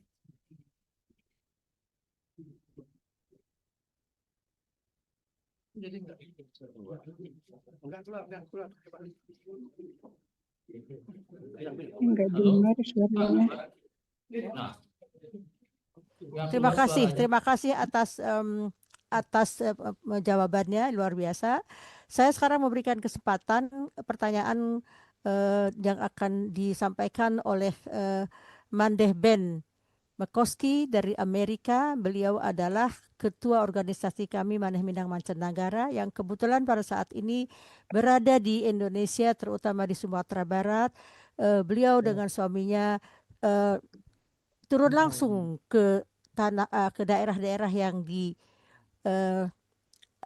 yang mendapatkan bencana, dan kami dari organisasi kami juga memberikan bantuan ke beberapa daerah di tempat yang mengalami bencana. Silakan Mandeh Ben, dibuka mic-nya, dibuka kameranya kalau bisa. Silakan diajukan pertanyaannya. Oke, Assalamualaikum warahmatullahi wabarakatuh. Mic-nya Waalaikumsalam. sudah dibuka ya. Maaf wajahnya nggak bisa dibuka Bapak-bapak semua. Terima kasih pertama-tama, terima kasih atas kesempatan yang diberikan. Terima kasih juga kepada Mandeh Tati yang telah introduksikan saya. Kemudian terima kasih banyak atas segala semua wejangan itu. Ini sudah sempurna kuliah kita ya kalau kita mendengar dari awal sampai akhir, teori yang berdasarkan sains, pengalaman-pengalaman bagus sekali begitu ya, sampai kepada Pak Damai, sampai kepada rumah tahan gempa ya. Kita di Bukit Langkisau sekarang ya juga membuat villa itu pas seperti bukan pas lah ya, seperti tahan gempa yang ciri-cirinya itu seperti Pak Damai katakan itu ya, bahkan dindingnya itu dari hollow bricks itu, gempa ringan, bata ringan. Anyway, terima kasih banyak itu ya sudah melihat segala fenomena-fenomena itu, sampai juga kepada yang digembar-gemburkan illegal lodging gitu ya. Ternyata itu ada positifnya, karena kalau terlalu banyak resapan air itu juga membahayakan. Kemudian saya ingin dipotong pendek aja begitu ya. Saya ingin membicarakan atau bagaimana ya, usul atau gimana gitu tentang jalan keluarnya. Kalau sebab-sebab sudah kita pelajari tadi dengan panjang lebar, kemudian fenomena-fenomena lain itu ya yang baik yang digembar-gemburkan atau bagaimana. Sekarang tentang usaha untuk menghandle banjir besar ini. Sepertinya banjir di sini saya lihat itu yang di Painan ini, Bayang itu udah dikatakan sebagai banjir bandang gitu. Memang tepat seperti yang diterangkan Pak Damai tadi. Kemudian ini ya, kalau saya melihat, maaf ini bukan termasuk geologinya apa, tapi sepertinya usaha untuk menghandle banjir ini. Yang setiap tahun kita melihat, setiap tahun saya pulang banjirnya di tempat itu juga, tanahnya longsor, jalannya putus, jembatannya patah. Nah itu government kita hanya itu ya, membantu sana sini, membantu sana sini. Tetapi kita melihat itu ya tidaklah solusinya. Cuma membantu begitu-begitu, memperbaiki ini itu tidak. Tetapi itu problemnya itu kalau saya melihat itu ya dari water management. Karena saya melihat di tempat saya sendiri, Knoxville, Tennessee, bukan di Tennessee gitu ya. Di Tennessee itu ada namanya TVA, Tennessee Valley Authority. Itu mungkin bapak-bapak ada yang sudah tahu. Itu sebenarnya power company government yang paling besar di Amerika, tetapi mereka itu tidak mengandalkan hanya power. Yang lebih mereka utamakan ada flood control, flood control menahan banjir ya. Jadi saya melihat begitu ya dari water manajemennya. Saya nggak akan memberikan kuliah atau apapun gitu ya. Tetapi kalau bisa itu kita kolaborasi bersama, itu yang kita perlu kerjakan dari awal perlahan-lahan begitu. Karena sumbangan begitu-begitu itu tidak memberikan solusi. Kita harus solusi kepada yang awalnya begitu. Di Tennessee itu kalau boleh saya ringkas saja beberapa kalimat begitu ya. Itu sungai Tennessee yang mengalir itu panjang, kecil panjang. Jadi terutama di samping TVA, Tennessee Valley Authority itu menghasilkan listrik, itu ada dari nuclear power ya. Kalau di sana itu nuclear power, hydropower, fossil, solar panel, even wind itu ya. Itu semua ada begitu, sumber yang begitu. Tetapi mereka mengutamakan flood control yang banjir itu. Jadi dari sungai di ujung itu, right? Di sungai di ujung itu dibikin dam. Saya kurang hafal, tapi 42 dam sampai ke ujung ke Alabama kemana-mana begitu ya. Jadi di sana itu mereka membuat satu titik itu diadakan dam, tapi itu dibikin danau buatan apa? Itu seperti sebuah danau besar juga. Jadi di samping power itu juga untuk flood control, menampung banjir, dan itu untuk rekreasi. Rekreasi di danau yang besar itu kayak laut juga kecil gitu, kayak laut kecil gitu ya. Itu orang untuk rekreasi bersalju sampan, ada pertandingan, ada rekreasi macam-macam gitu ya di daratnya ataupun di airnya begitu. Jadi yang saya ingin katakan di sini, solusinya yang saya lihat itu dengan water management itu deh salah satunya yang paling tepat begitu. Ya, ya, betul, betul. You know, jadi maksud saya itu kadang-kadang itu besar. Tetapi kalau kita tidak memulainya, tidak akan terjadi. Kita ajukan, pernah saya sering ajukan ke government, tapi tidak dipedulikan, gitu ya. Karena itu memang besar, tapi kalau bisa kita kolaborasi, misalnya grup ITB itu dengan kami begitu ya, kita punya expertnya dari Amerika, serius. Jadi nanti kita bisa, walaupun itu hanya mulai dari awal kecil gitu ya, tapi kalau kita konsisten untuk terus menuju tidak kayak proyek di sini ya. Kalau saya lihat proyek bupati habis term ini, udah proyeknya tertinggal, you know. Tapi kita tidak, dari awal sampai akhir kita tetap, itu yang namanya authority itu. Ya. Jadi di dalam grup itu harus ada beberapa disiplin ilmu. Jadi kalau di Indonesia itu karena Menteri Kehutanan, Menteri ini segala macam hukum ekonomi. Tetapi kalau kita maaf sebentar, studio di Bandung ada suara yang bocor, mengganggu ya. Mohon suaranya ditutup ya yang di studio di Bandung. Tapi perlu nggak kalau di grup Pak Damai sendiri yang kalau nggak perlu aku nggak usah ngomong aja. Apa kalau nggak diperhatiin? Tunggu sebentar. Ada azan di Bandung, kedengaran di rumah. Oh gitu. Kami belum. Ya. Oh ya, kalau gitu silakan aja, nggak apa-apa Mbak Deben, lanjutkan. Tapi agak sedikit storing, oke. Jadi saya sekarang ini memohon deh. Saya memohon juga ya ke diaspora Minang sedunia, ke PSLH yang kemarin memandu kita kerjasama juga pergi ke Maninjau itu ya. Saya sudah usul juga kepada Bapak Wali ini Vice Government Bupati Gubernur gitu ya. Tapi kalau saya bisa mohon, kalau kami kecil ya, kami ini 3M itu apalah kecil begitu ya, tapi kita melihat di pengalaman dengan apa yang kita lihat di sana, mungkin kelebihan kita, apa yang tidak ada di negeri kita mencontoh kepada yang baik di negeri orang begitu ya.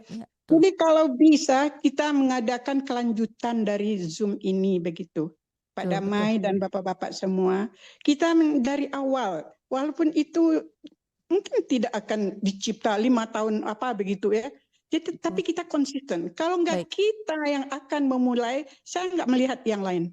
Betul. Baik. Karena mindset kita berbeda. Betul. Oke, barangkali begitu saja Pak Damai. Ya, terima kasih. Mungkin. Ya, terima kasih sekali atas inputnya dan sharing pengalaman di sana. Dan saya juga ingin menambahkan sedikit karena Belanda terkenal dengan kekuatan untuk menghalangi air gitu ya. Terjadi di tahun 1950 ada satu yang namanya Diselar, itu bencana alam yang luar biasa. Beribu-ribu manusia menjadi korban karena dimakan oleh laut ya.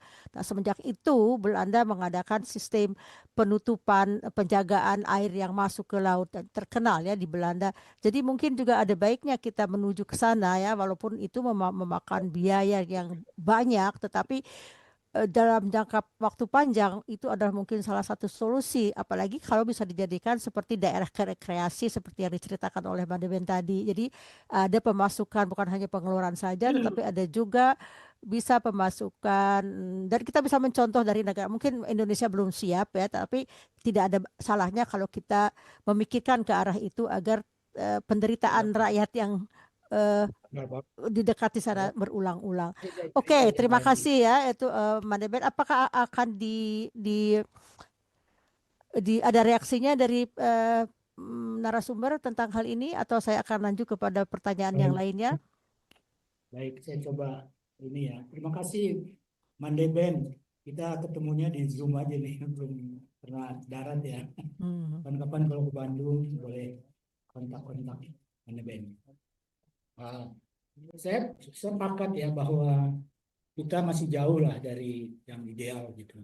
Tapi ada beberapa faktor sebetulnya menurut saya. Yang pertama adalah bahwa pemahaman kita tentang masing-masing bencana itu masih simpang siur. Saya mengatakan dalam pengantar bahwa saya tidak mainstream. Nah, yang mainstream itu berbeda gitu ya. Selalu mengatakan hutanlah menjadi penyebab gitu ya. Nah, saya tunjukkan tadi bahwa banyak yang tidak hutan sebetulnya. Kalau erosi menjadi besar karena hutan ditebang 100% benar. Ya. Nah, itu yang pertama. Jadi kita harus samakan dulu pemahaman kita tentang masing-masing bencana itu. Dan yang kedua, masing-masing bencana punya mitigasi yang khas untuk masing-masing. Jadi kalau banjir misalnya kita mesti rumah panggung dan seterusnya dan lain gitu ya. Yang kedua, yang perlu diingat bahwa negara kita negara dengan 5.000 US dollar per kapita. Ya. Amerika Serikat mungkin lebih dari 50.000.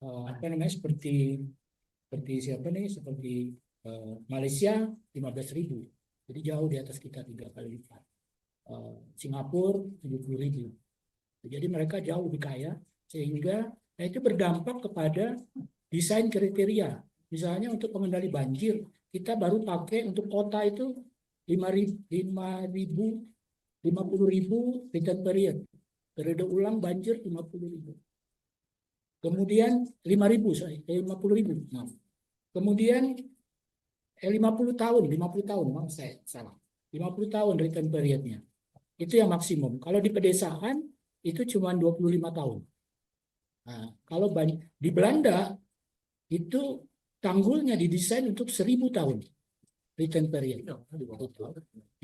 Yang kedua, yang juga jadi masalah adalah orang Belanda yang tinggal di luar daripada tanggul sudah paham juga kalau ada banjir lebih dari 1.000 tahun, maka mereka akan kena dampak gitu. Kalau di kita kan enggak. Oh ini udah dibangun itu, kok saya masih banjir gitu loh kayak gitu. Nah ini yang jadi masalah. Jadi kita mesti ada kesepakatan masyarakat kita, ilmuwan kita dan lain sebagainya gitu ya. Untuk terutama ilmuwan sebetulnya harusnya, saya bukan saintis, saya mohon maaf jadi nyeramain ilmuwan. Jadi carilah yang formula yang benar gitu loh ya, dengan juga datang ke negara-negara lain dan kemudian bisa dapat seperti Monday Ben bilang tadi gitu ya.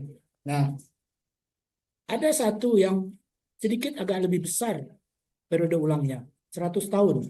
Di IKN itu banjir 100 tahun yang desainnya. Jadi kalau sampai 100 tahun mereka aman.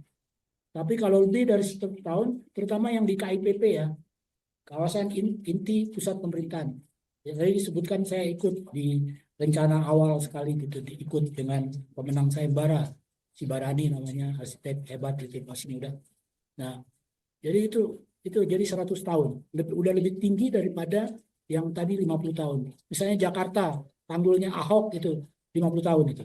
Kalaupun itu jadi, kan sampai sekarang belum selesai. Kayak gitu. Jadi banyak. Kayak di Balai Endah juga, saya nggak tahu, mungkin masih dibangun sekarang. Beberapa ya. Sehingga kita juga mesti tunggu sampai itu selesai. Dan mungkin itu cuma 50 tahun. Jadi harus sadar itu. Oke. Tuh. Jadi sudah ada, jadi sudah ada aksi-aksi yang menuju ke arah itu, tapi belum rata karena masih satu juga karena dana ya, karena memang disebutkan bahwa di Amerika dan di Belanda tentunya tidak bisa dibandingkan dengan di Indonesia ya tentang itu. Tapi kata saya, kenapa tidak? Sebetulnya Indonesia kaya raya, banyak uangnya. Kemana itu uangnya? Sorry, itu pribadi saya. Tapi oke, kita tidak ke sana. Tetapi kita semua tahulah bahwa kita itu kaya raya dibandingkan Belanda itu nggak punya apa-apa. Belanda itu cuma punya susu sapi, mentega dan kentang. Selain itu kita semua harus impor. Tapi kenapa bisa? Ya karena pengelolaannya. Oke, itu bukan bukan yang kita bicarakan hari ini. Saya juga ada Bisa satu kalimat aja, Mandetati. Bisa ya. satu kalimat aja. Silakan. Jadi Pak Damai, itu semua yang Pak Damai katakan itu adalah karena water managementnya tidak benar. Tanggul di tepi pantai, padahal itu rawa-rawa bukan untuk mendirikan rumah. Itu tuh tempat pengaliran air supaya jangan banjir. Jadi ya uang tidak segala-galanya. Ya, oke, terima kasih. Jadi yang terutama untuk melawan banjir ini memang water managementnya, bagaimana memanage water dan sungai-sungai itu. Terima kasih banyak Pak Damai Ya. dan semua maaf ya, kalau Oke. bisa kita berlanjut tentang hal ini. Insya Allah, insya Allah. Terima kasih. Oke, selanjutnya kasih. ada pertanyaan dari sahabat kita juga, yaitu dari senior Sanmar, dari Bambang Puce. Katanya begini di dalam chat, mohon komentar dari 3 pembicara terkait topik bagaimana dengan budaya keselamatan masyarakat Indonesia saat ini. Silahkan. Saya dulu kebetulan Ya, pegang mic, jadi saya duluan aja jawab. silakan. Kalau menurut saya sih jauh ya budaya kita untuk keselamatan K3 itu kecil sekali ya. Pertama, misalnya kita lihatlah di jalan raya bagaimana cara. Halo. Oke, saya jawab yang pertama karena saya dekat dengan mic. Ya. Kalau saya bilang sih budaya keselamatan kita masih sangat rendah. Di jalan raya kita jalan tol 100 km lebih, tapi mereka berjalan 150 kayak gitu ya. Iya, Dan iya. kemudian boleh dari kiri, mereka di kiri. Iya. Jangan di kanan, mereka di kanan terus gitu ya. Jadi susah sekali. Nah ini harus kerja keras memang gitu ya. Kira-kira demikian kalau menurut saya. Kemudian Oke. ada lagi, kalau kebetulan saya kerja beberapa kali jadi tambang juga. Tambang itu juga dikatakan kok kayak negaranya sendiri ya, gitu. Tapi itu karena apa? Orang nggak boleh masuk tanpa izin ke dalam lokasi tambang. Karena begitu orang masuk, terjadi kecelakaan terhadap dia, yang bertanggung jawab adalah kepala teknik tambang. Gitu. Jadi tambangnya yang salah, bukan orangnya yang salah, orang yang masuk itu. Jadi oleh sebab itu ketat mereka. Nah ini juga masyarakat di sekitar tambang seringkali terjadi konflik yang begitu. Kok ini kan kampung saya gitu Pak, nggak boleh. Termasuk teman-teman saya juga yang apa namanya, yang harusnya paham gitu, dia juga protes ke saya bahwa tambang itu kayak negaranya sendiri gitu. Lalu mereka menerapkan K3 sebetulnya. Kalau kita izin ya nanti kalau mobil kita nggak cukup, kita akan dikawal. Kalau nggak cukup juga pakai mobilnya dia yang memang cukup gitu ya. Ada rotari, ada radio. Jadi kalau mau nyusul mobil yang lain mesti radio ke mobil itu. Maaf saya mau nyusul dan seterusnya. Tarap dengan alat berat misalnya diatur. Jadi kalau menurut saya kita masih harus membangun itu. Ya. Mungkin Bagaimana Bro Albert atau Kang Dadi mau menambahkan atau sudah cukup? Kalau saya terkait dengan siklon, jadi saya hanya menyarankan masyarakat tingkat saja.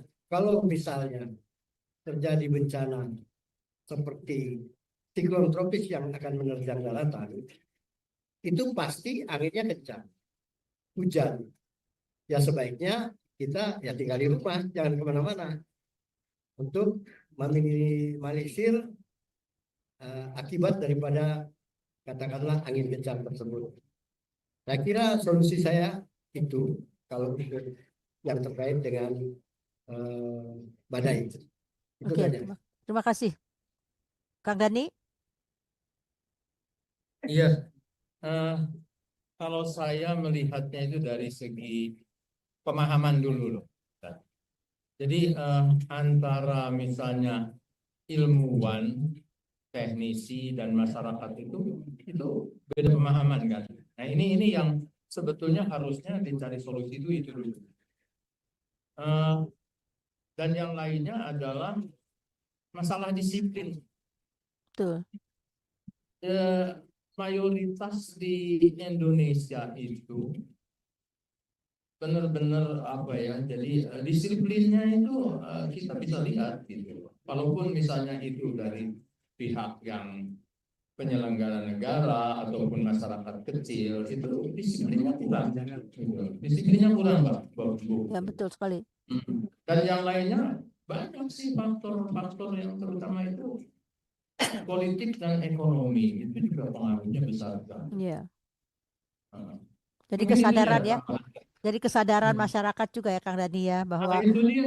ya Iya. kita lihat juga Jadi misal kesadaran. sebelumnya di puncak-puncak atau di Bandung tuh di sekitar apa tuh jalan toko apa namanya warung-warung di sekitar itu diadakan apa ya, jadi itu kesadaran apa namanya kesadaran masyarakat itu harus diperketat lah ya, agar kalau ada apa-apa jangan menyalahkan pemerintah saja, sementara mereka juga adalah Iya, faktor pembuat kemalangan sendiri ya, membangun rumah di tempat yang berbahaya seperti tadi dikatakan oleh udah itu dia. damai bahwa dia daerah yang rawan terkena lempengan atau bagaimana istilahnya. Jadi mereka juga harus sadar bahwa ya menyadarilah, jangan sampai nanti Iya. kalau sudah kejadian menyalahkan pemerintah sementara dia sendiri yang berbuat yang tidak ini. Oke, itu sedikit dari saya. Ada lagi Kang Deni? Mungkin itu saja yang Ya. saya sorot sih, itu memang Ya. pemahaman, kemudian yang lainnya itu disiplin gitu ya. Nah, Betul. kok ini juga satu lagi mungkin pengetahuan keilmuan. Ya. Di kita ini kan mungkin pendidikan yang bisa diraih oleh orang-orang yang saintis itu kan sedikit orang. Nah, ini juga misalnya tidak sinkron dengan pola pikir masyarakat yang misalnya awam tentang ilmu gitu. Nah, ini juga jadi kendala juga kita. Dan yang lainnya mungkin banyak faktor seperti misalnya modal itu kan, faktor ekonomi itu juga pengaruhnya besar sekali. Mungkin itu dari saya. Terima kasih Pak Deni, Kang Deni, Bro Albert dan Bro Damai, itu tadi jawaban-jawaban, dan masih ada juga jawaban yang pertanyaan yang lain yang disampaikan oleh Manejus juga, itu anggota dari kami. Silakan dibuka kameranya, silakan bertanya Manejus kalau masih ada. Iya, nggak open kamera gimana? Boleh, Tati? boleh open kameranya, boleh kalau bisa. Oke. Ya. Oke. Assalamualaikum warahmatullahi wabarakatuh. Waalaikumsalam warahmatullahi wabarakatuh. Selamat siang, selamat sore, selamat malam untuk peserta partisipan dari webinar kita ini. Alhamdulillah sangat luar biasa. Kita mendapatkan ilmu dari bapak-bapak pakar-pakar masalah geologi dan geografi, khususnya untuk di Indonesia dan dunia yang telah diterangkan secara detail. Terima kasih bapak-bapak pakar. Di sini saya akan to the point, langsung akan bertanya. Yang pertama yang akan saya tanyakan adalah apakah untuk banjir yang terjadi di Sumatera Utara, Aceh terutama, dan juga Sumatera Barat, itu pasca dari banjir banyak sekali yang sudah kering itu bergelantungan, berserak-serak gitu, pohon-pohon dari hutan gitu. Ini apakah ada hubungannya dengan illegal logging yang hasilnya tidak untuk rakyat Indonesia? Nggak tahu kemana itu uang yang mudah dipotong-potong itu, uangnya kemana, yang betul kita itu negara kaya, tetapi tetap negara terkebelakang dan miskin. Kenalkan, saya juga dari Universitas Gadjah Mada, juga care, saya dari sosial, untuk mengamati antara kondisi negara kita sekarang dengan hubungannya dengan bencana alam. Yang kedua pertanyaan saya adalah khusus untuk DKI Jakarta, karena saya stay sekarang di Jakarta, sangat miris melihat udah hampir 1 bulan kami hujan, terutama di Jakarta Utara yang berhubungan dengan laut. Kenapa betul tidak government khususnya juga Pemda DKI udah lama ini sudah tua Indonesia merdeka, tapi akhir-akhir ini tambah menjadi-jadi ke apa ke kemiskinan kita masalah air betul-betul bersahabat. Kalau saya kurang cocok berkata bersahabat dengan alam, kita kan bisa, kita banyak ilmuwan, banyak engineer, punya uang dan sebagainya. Kita juga bukan negara miskin seperti negara Afrika, tapi pengelola uang tidak kembali kepada negara sendiri.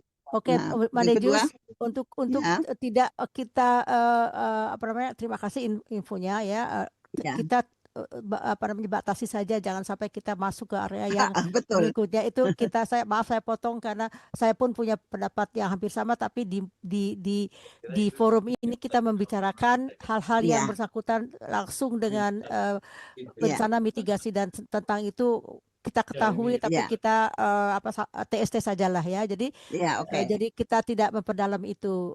Mohon Ya, maaf karena demi lancarnya acara ini ya. Oke. oke, ya. Jadi Itu pertanyaan kedua untuk DKI. Betul, kita harusnya belajar sama negara Belanda bagaimana mengatasi masalah banjir dikarenakan air laut. Pertanyaan ketiga adalah jangan kebanyakan, dua dulu kan Oh, masih ada. Nanti lagi kalau ada waktu, oke, dua dulu ya ya. udah. Karena Ya, ada makasih. ya, oke. Oke, Ada yang mencatat Assalamualaikum pertanyaan. warahmatullahi wabarakatuh.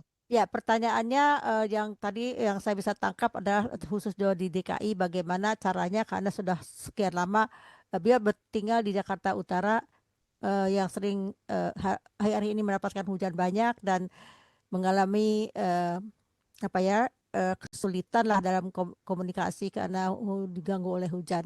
Apakah dan dia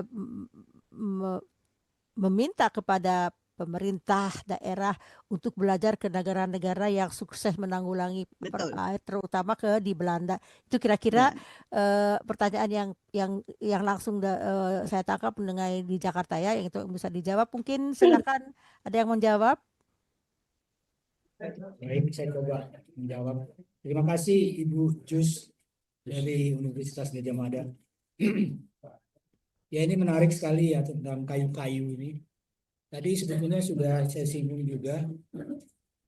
Kalau saya sih melihatnya, satu, memang ada kayu-kayu dari illegal logging dan logging yang memang legal gitu ya. Jadi ada ilegal, ada legal. Seperti misalnya ada yang dapat izin untuk sawit, kemudian dia menebang hutan, nanti akan ditanam. Itu kayu-kayunya juga pada hanyut itu. Nah, jadi yang pertama, betul Ibu, bahwa salah satu sumbernya adalah illegal logging dan legal logging. Kemudian yang kedua, longsor seperti saya jelaskan tadi, seperti di Tapanuli Tengah itu, seperti sudah bopeng-bopeng gitu, dan itu pasti akan meruntuhkan pohon-pohon di hutan itu gitu. Dan itu juga akan mengalir ke hilir. Yang ketiga, pada saat terjadi banjir bandang, itu hantamannya cukup kuat. Di samping dia membawa kayu-kayu yang sudah dari material longsor itu, juga dia menghantam kayu-kayu di sepanjang sungai itu, panjang lembah sungai itu. Tadi kelihatan dari foto di Lembah Anai itu agak bersih ya, kiri kanan dari sungai yang kecil itu. Pastinya tadinya itu hutan semua itu. Kalau sayang saya nggak punya juga foto sebelumnya gitu ya. Yang terakhir adalah banjir sendiri juga membawa banjir, tapi tidak sedahsyat yang banjir bandang sebetulnya. Nah, sementara kalau definisi banjir bandangnya kita sepakati itu banjir yang datang tiba-tiba dengan volume besar dalam waktu terbatas dan dengan biasanya dengan viskositas atau density daripada air itu lebih tinggi dari satu, sehingga dia bisa membawa batu yang besar gitu segala macam. Kira-kira itu yang pertama, yang tentang kayu-kayu. Jadi saya kesimpulannya saya setuju dengan logging dan baik legal maupun ilegal, tapi juga ada faktor-faktor lain yang tidak kalah pentingnya gitu. Kemudian mengenai DKI, nah ini agak sulit sebetulnya menjawab ini. Kita penduduk kita bertambah terus ya, jadi butuh lahan, butuh segala macam, sementara pertumbuhan ekonomi kita nggak sekuat itu gitu ya. Kalau ini pandangan saya bukan ahlinya sebenarnya, tapi saya mencoba aja. Jadi orang terpaksa tinggal di daerah yang tadinya tidak terlalu nyaman gitu ya. Banjir, tadinya rawa-rawa di Jakarta Utara, itu jadi perumahan dan seterusnya. Gitu. Paling baik kan menurut Bu Jus, barangkali kalau saya tangkap, kenapa nggak didiamkan aja itu daerah itu gitu untuk daerah parkir air gitu ya. Tapi kita butuh lahan, itu masalahnya. Oleh sebab itu, saya menganggapnya bersahabatlah. Kita engineering, kita naikkan kapasitas kita, masing-masing rakyat dan juga pemerintah gitu ya. Bersinergi. Kalau saya lebih cenderung untuk masyarakat gitu ya. Masyarakat itu juga nanti akan ada jadi pejabat gitu soalnya. Jadi saya tidak mendorong pemerintahnya dulu, tapi masyarakatnya dulu gitu. Harus sadar ya, masyarakatnya juga harus sadar Iya. lingkungannya. Jadi Iya, nanti kita kalau- bermula dari individu dulu dengan segalanya juga mulai dari sendiri. Nanti kita bisa mencontohkan ke lingkungan dan kemudian nanti kalau dia menjadi pejabat nanti bisa mengangkat ini. Silakan lanjutkan, udah Damai. Ini tambahan dari saya, Bu. Ya. Tapi kalau kita lihat cara pandang itu dari segi geologi, Iya. yang namanya DKI itu adalah disebutnya itu dataran banjir. Hmm. Jadi namanya kalau ininya flood plain. Jadi sampai kapanpun DKI ini adalah tempatnya banjir. Hmm. Apalagi sekarang ini dengan ada global warming, itu air laut naik ya. Iya. Air laut naik sehingga si sungai yang mengalir dari daerah tinggi kemudian ke Jakarta ini tertahan. Nah ini yang menyebabkan juga banjir ini bertambah parah gitu loh. Dan yang paling parah lagi kalau di daerah pantai itu kan ada pemukiman-pemukiman yang di benteng. Itu mungkin jadi bukti, salah satu bukti kenapa benteng itu menjadi bertambah tinggi. Karena si air laut itu makin lama makin tinggi. Ya itu karena memang secara global memang kenaikan di seluruh dunia itu memang nyata. Terasa, jangan nyata dan terasa ya. Ya betul. Nah sekarang saja viral di daerah-daerah pantai seperti Kalimantan, di Jawa juga itu ada banjir di sekitar pantai karena air laut itu naik. Jadi muka air laut itu naik. Nah mengenai Jakarta ini sebetulnya memang betul kalau misalnya Jakarta itu harusnya jadi seperti Venesia. Jadi kotanya itu disesuaikan dengan keadaan air yang banjir itu. Venesia itu dulunya juga begitu. Jadi dia itu sebetulnya tadinya dataran banjir, tapi kemudian jadi pemukiman yang disesuaikan dengan alam. Di sini namanya bersahabat dengan alam itu seperti harusnya begitu. Mungkin itu saja dari saya tambahan. Terima kasih. Baik, terima kasih. Terima kasih, Pak. Terima kasih. Saya juga akan bacakan reaksi dari chat di ruang chat dari Radio Gebu Minang. Beliau mengatakan, menurut saya bangsa Indonesia harus belajar sama Belanda. Meskipun permukaan air laut melebihi daratan, mereka tidak hanya waspada tapi ada action untuk mengantisipasi. Itu bukan pertanyaan tetapi sekedar input ya. Dan pertanyaan untuk Pak Damai, ada dari Pak Damai. Tadi ada slide bangunan yang runtuh karena dibangun di atas sesar. Berarti kalau kita tahu di sana ada sesar, artinya kita bisa meminimalkan resiko yang akan muncul di kemudian hari. Bagaimana cara mendeteksi apa di sana ada sesar, apa tidak? Itu pertanyaannya. Apa namanya? Ya ini tidak mudah ya karena peta-peta yang ada itu yang diproduksi oleh Badan Geologi maupun Pusat Studi Gempa Nasional itu skalanya sangat kecil. Khusus untuk sesar Lembang memang sudah ada skala 1000 gitu. Walaupun saya mengatakan itu kita baca sebagai skala 2000. Nah, jadi memindahkannya ke lapangan itu tidak mudah. Nah, tapi di lapangan kalau ada orang-orang yang agak mengerti, seperti tadi Pak Kang Dani kan memberikan foto tentang Gunung Batu gitu. Nah itu dinding Gunung Batu itu adalah bidang sesarnya sebenarnya. dinding Gunung Batu. Cuman apakah di bawah Gunung Batu itu sesar di sana berupa bidang atau berupa zona, itu kita nggak tahu. Paling tidak saya tidak tahu gitu. Tapi minimal kita tahu bahwa dia lewat di situ gitu. Oleh sebab itu barangkali Pak Dhani Hilman dalam hal ini dia mengusulkan 20 sampai 250. Jadi untuk daerah-daerah yang kita tidak terlalu persis tahu sesarnya lewat di mana, apakah dia bidang atau itu berupa zona, maka lebih baik makin lebar kita daerah amannya kira-kira gitu. Nah, kemudian peruntukan, saya juga seringkali kerja untuk tata ruang gitu.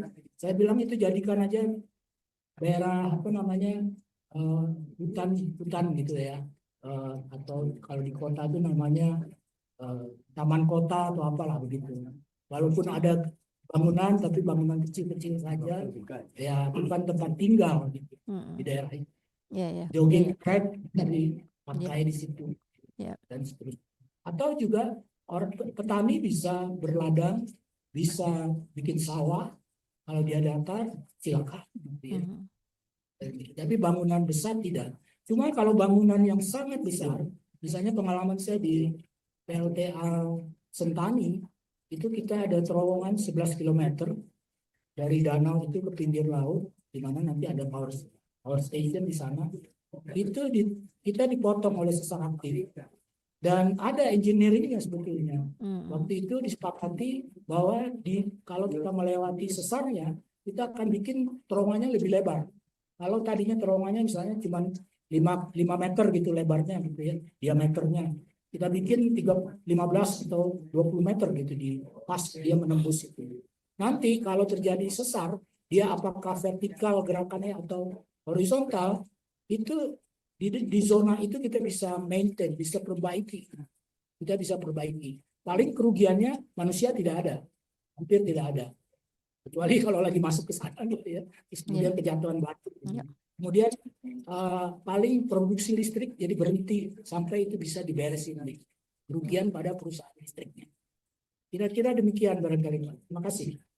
Luar biasa ya, hari ini kita banyak belajar, mengetahui bagaimana terjadinya, apakah itu disebabkan oleh siklus laut atau dari keadaan alam ya yang terus bergerak, yang kita bersangkutan juga dengan ya manusia yang harus bisa memahami keadaan alam, mencintai dan begitulah ya, kita dari semua itu kita dapat pelajaran dan jawabannya mungkin pertanyaan sudah dijawab dengan puas, dan saya juga ingin bertanya apakah masih ada yang ingin bertanya. Saya persilahkan.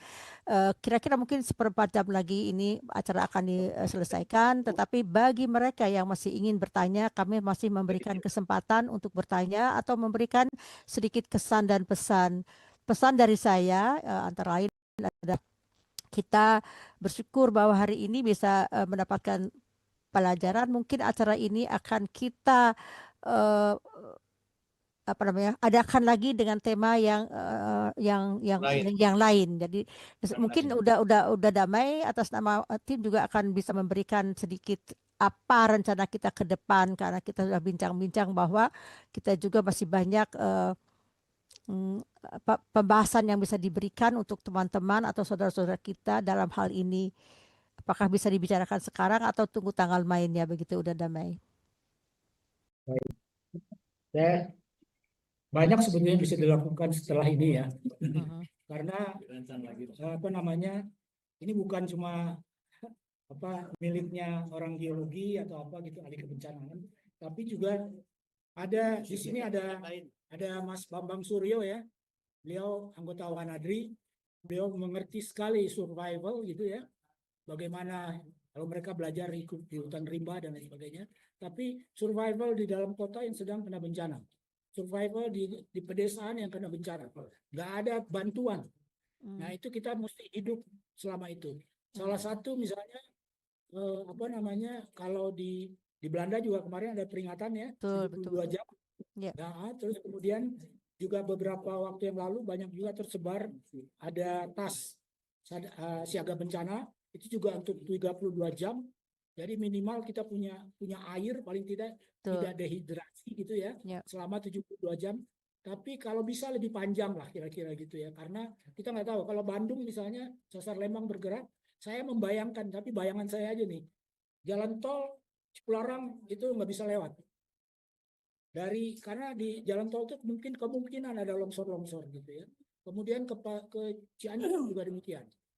Ke Garut juga pegunungan kan gitu ya. Ke itu di Cadas Pangeran juga mungkin terjadi gitu. Jadi Iya. kita akan terisolasi. Lebih Mm-mm. dari hampir berapa ya? Penduduk Kota Bandung aja 2,5 juta. Iya. Gitu. Jadi Iya. Bandung Raya mungkin bisa 4 juta, 5 juta barangkali gitu. Jadi Mm-mm. kita mesti siap untuk itu. Iya. Ilmunya adalah survival gitu ya. Oke. Survival. Nanti mungkin kita bisa undang Mas Bambang Suryo untuk menjelaskan itu lebih detail gitu. Baik. Kemudian Baik. kemudian yang kedua ya, yang kedua adalah tadi Mas Bambang Purce, teman kita juga 69 ya, dia tentang keselamatan. Jadi K3 itu juga penting. Jadi termasuk nanti P3K dan lain sebagainya gitu kita belajar. Bagaimana menolong, bagaimana terhindar dari kebutuhan. Yang lain adalah psikologi. Jadi, dan budayawan. Bagaimana membangun budaya ini gitu loh. Jadi saya bukan budayawan. Ada sih teman saya SMA 3 namanya Aad Suratin, saya juga banyak bicara sama dia. Gimana nih kita gerakan. Oh ya, saya yang kenal. Angkatan kita juga kan. Ya, betul betul, gitu ya. Iya. Iya, budayawan dia. Jadi kita Nah, bisa mengundang teman-teman kita yang ahli dalam bidangnya untuk membuat kesadaran, Ya. meninggikan kesadaran masyarakat.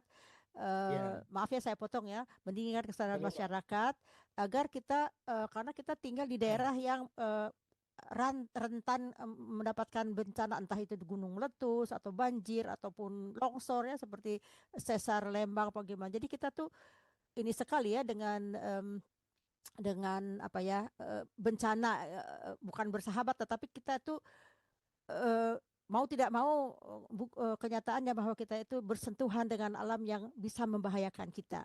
Saya ingin berbagi sedikit jika boleh ya, sedikit saja tentang Ya, silakan, tadi silakan. diceritakan bahwa di Belanda kesiapannya kita sejak bulan November sudah diberi aba-aba untuk menyiapkan diri, entah itu karena alam atau perang ya kita tapi prinsip begini, Belanda itu negara kecil yang tidak bisa tidak bisa mencukupi sendiri, sehingga kita jauh-jauh hari disiapkan untuk bersiap-siap karena kalau ada bencana entah itu dari perang atau apapun, kita tergantung semua import beras dari Cina, dari Taiwan, dari Vietnam, semua dari luar negeri. Kalau kita tidak menyiapkan diri, ya kita nanti kalau ada bencana, walaupun kita punya duit, toko-toko nggak bisa semua orang pada beli habis, jadi kita nggak bisa. Jadi kita pemerintah memberikan apa ya namanya buku, buklet semacam itu, apa yang harus disediakan, menyediakan air jerigen sekian banyak, penyediaan listrik karena di sini kalau terjadi winter tidak ada listrik, badan kita akan kedinginan, bisa kaku kedinginan. Jadi pemerintah itu memberikan itu agar apa? Agar masyarakat sadar. Walaupun mungkin mudah-mudahan tidak terjadi.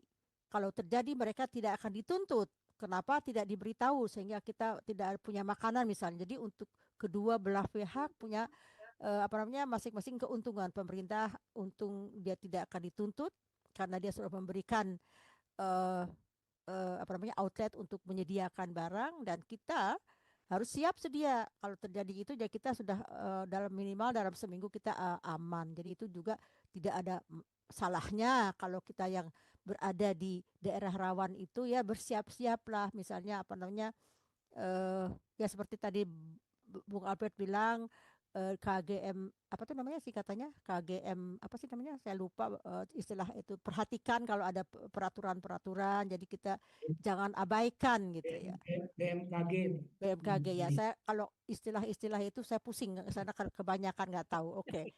Intinya jadi apa ya wejangan-wejangan yang diberikan oleh ketiga pakar kita, pakar geologi dan hidrometeorologi lohi dan juga yang tadi khusus dari kelautan itu ya. Jadi luar biasa paketnya, paket cukup lah gitu ya. Itu dari saya. Masih ada yang akan ditanyakan, saya lihat tuh di ruang chat. Terima Dan kasih. tambahan sedikit nih, Ada waktu nggak? ini tadi Oh boleh, silahkan ya, silakan udah Ini tadi ya. saya ingin sedikit aja menambahkan Mm-mm, yang seperti akhir-akhir ini banjir di Jakarta. mm-mm, Yang tadi kita pernah singgung bahwa terjadinya rumah kaca atau global warming itu mhm, disebabkan penguapan daripada gas-gas metan, etan, ya. sehingga itu mengakibatkan pemanasan global yang saya bilang tadi itu mencairkan kutub yang diselimuti oleh es, Mm-mm, sehingga permukaan air laut itu naik. mm. Nah, sementara jadi bukan hanya di Jakarta saja, di bagian utara Jawa itu nantinya akan terdampak banjir. Nah, di Jakarta kan ada tanggul yang tingginya 1 meter. Mm-mm, Nah, tetapi dengan adanya pencairan es di kutub-kutub itu, tinggi air itu akan bertambah naik. Sekarang ini kalau dia sampai terjadi kenaikan itu bisa mencapai 5 sampai 10 cm.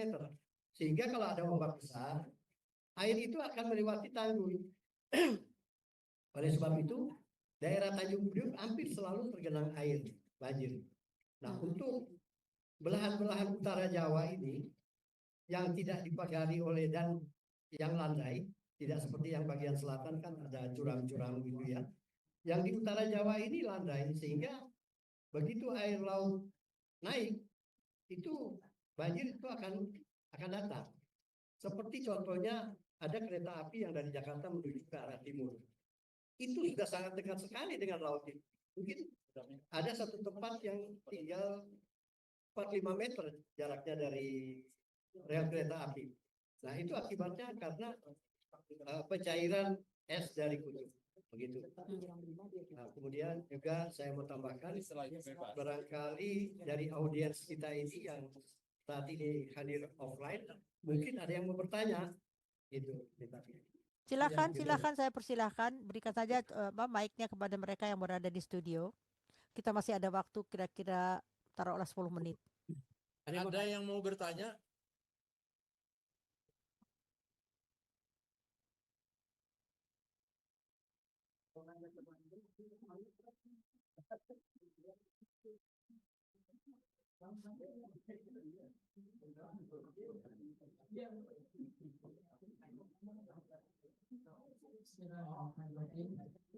Salam.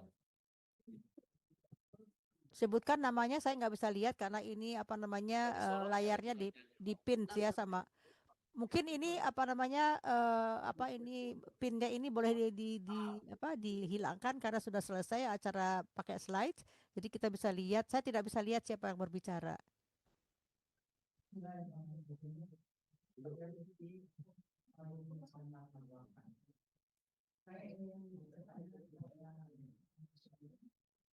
Tidak kedengaran suaranya.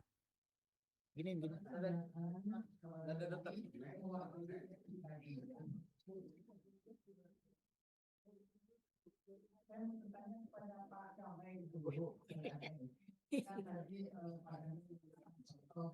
Rumah yang tahan gempa itu seperti ini gitu loh.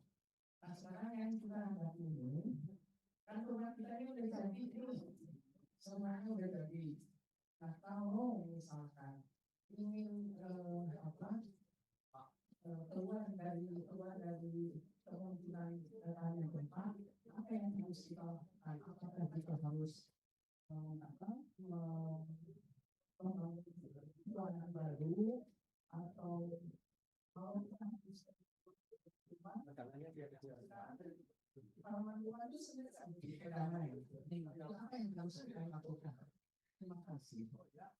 Tolong diulang pertanyaannya karena kami di sini teman saya nggak bisa mendengar pertanyaan karena jauh sekali suaranya. Jadi pertanyaannya diulang sambil langsung dijawab. Sebelum itu saya juga ingin menghalau-halaukan selamat Uda Aditya Kusuma adalah owner dari Radio Gebuminang. Uda, terima kasih sudah hadir. Terima kasih atas apa namanya, bantuan Radio Gebuminang yang menyediakan acara ini bisa dilihat melalui YouTube. Terima kasih banyak. Radio Gebuminang adalah sponsor utama Mandeh Minang Mancanegara. Siaran kami selalu ditayangkan secara live oleh Radio Gebuminang dan Uda Asmi adalah kru yang paling setia. Terima kasih. Silakan di studio diambil alih oleh Mike di Bandung. Oh, ya, saya jawab ya. Ya. Ya, silakan. Ya, baik. Pertanyaannya tadi rumah tahan gempa kan saya bikin. Kalau sekarang rumahnya udah jadi, diapain? Diruntuhin atau dibuat baru? Ya, Ya. ya. Ada dua alternatif sebetulnya. Pertama adalah kalau memang sangat parah, sebaiknya secara bertahap dibuat yang baru gitu ya, tapi bertahap lah. Kemudian kalau tidak ya diperkuat. Kalau tidak perkuat, saya tadi di masjid di Cianjur kita perkuat itu. Jadi kita kasih selongsong ini baru gitu loh, supaya karena kita menganggap bahwa dak masjid itu berat sekali, beton soalnya, sementara tiangnya terlalu kecil gitu. Kita usulkan untuk diperbesar gitu dengan tulangan yang baik. Itu seperti itu. Dan ada rumah-rumah yang sekarang yang lama-lama itu ya, itu nggak pakai tiang beton dan balok beton gitu. Jadi banyak yang bikin itu bata yang cuma digini. Nah, kalau yang digini ini artinya kita mesti bikin tiang di sini, kolom di sini, kolom di sini. Kemudian juga ininya juga dibikin, apakah ini masih pakai kayu ya nggak apa-apa juga gitu ya. Nggak apa-apa juga asalkan sambungannya, kalau sambungan kayu biasanya zaman dulu kita pakai angkur, pakai bambu itu kan gitu ya, bambu ya. Itu akan lebih baik. Tukang-tukang sekarang nggak bisa itu. Jadi dia pakai paku lebih cepat buat dia. Saya bilang jangan gitu ya, kira-kira gitu. Jadi dinilai aja rumahnya. Kemudian yang nggak kalah pentingnya sebenarnya bagaimana kita di dalam rumah itu kalau terjadi gempa bumi itu kita akan bertindak apa, kemana dan seterusnya gitu. Misalnya contoh, kalau Mbak Ruki mungkin kalau di sana nggak banyak orang, salah satu kalau misalnya nggak bisa keluar karena gempa bumi yang sekitar 6-7 itu paling 30 detik lah, dan dia terdiri dari 2 gelombang. Gelombang pertama adalah gelombang longitudinal, kita masih bisa jalan atau berlari. Tapi begitu gelombang transversal yang datang, dia datang belakangan, itu kita jatuh gitu. Jadi 15 detik pertama itu gunakan untuk menyelamatkan diri. Kalau nggak bisa keluar, di dalam dekat tiang. Saya pernah lihat di waktu gempa Lombok itu ada lobi hotel, banyak orang yang saling berangkulan di tiang besar gitu ya. Tapi ada juga yang lari-lari. Begitu datang gelombang transversal, jatuh dia gitu loh, kira-kira gitu. Itu panik gitu. Jadi salah satunya itu. Tapi kalau bisa keluar, kalau sekarang kita ini kan aja ini ya, kita coba di rumah ini gitu ya. Kalau keluar kemana? Kalau saya berpikir kalau ke jalan kita nggak mungkin.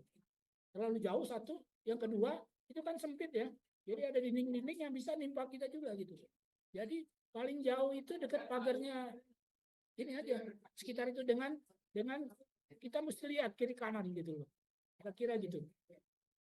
Itu barangkali itu juga mesti disiapkan. Oke. Termasuk siapa bawa anak, siapa bawa cucu dan segala macam. Ya. Terus ya itu tadi juga harus ada tas siaga bencana ya, yang isinya ada air, ada makanan, ada baju, ada obat. Betul. Kalau perempuan harus ada Softex gitu ya. Ya, betul. Kalau saya juga pakai Pampers nih.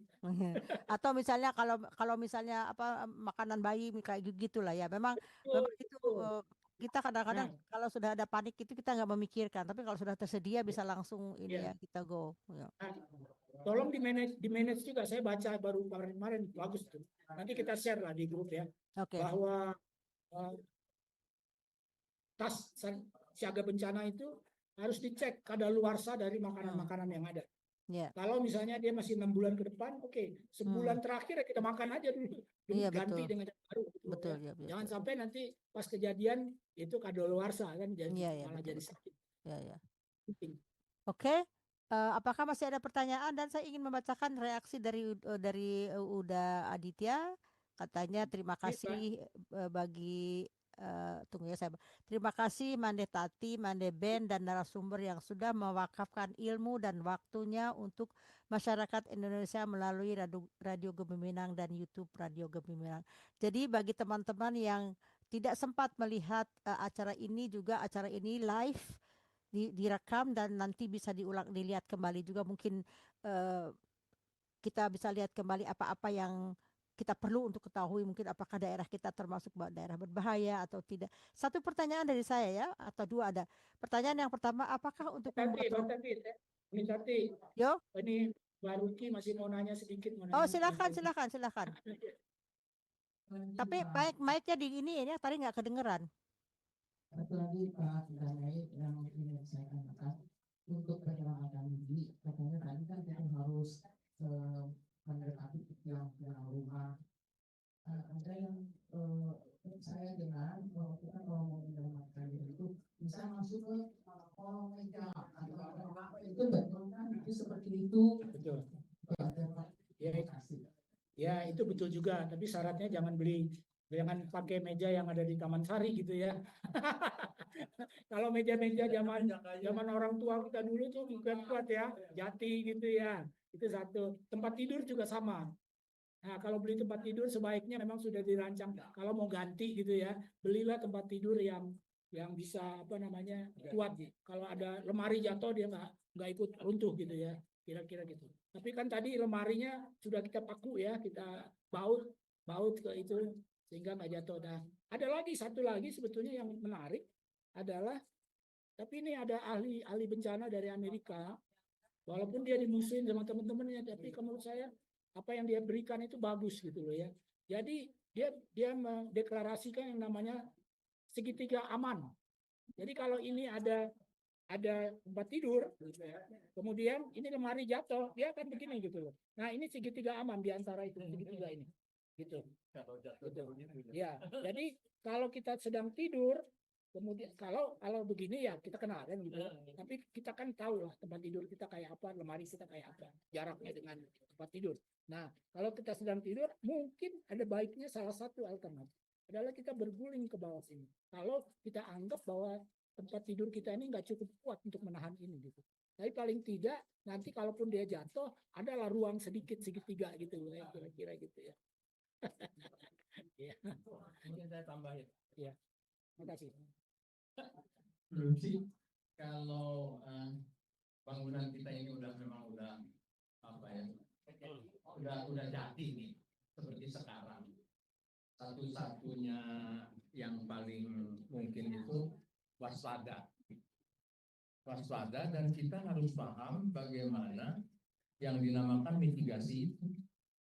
Jadi itu aja yang dipahami, dan yang selebihnya berdoa. Soalnya gini, yang di daerah pendataran itu mungkin relatif lebih aman. Nah, yang rawan itu yang daerah-daerah berbukit-bukit dan berlembah-lembah, kemudian mereka bikin rumah di pinggir lembah gitu. Nah ini yang ini, jadi bagi kita yang ini paling goyangan-goyangan itu yang bisa meruntuhkan ini. Nah itu yang harus diwaspadai. Satu-satunya itu yang berdoa. Mungkin itu dari saya. Ada lagi yang lain? Mas Giri. Oh itu udah ada. Oh Pak Suryo. Pak Giri dulu, Pak Suryo.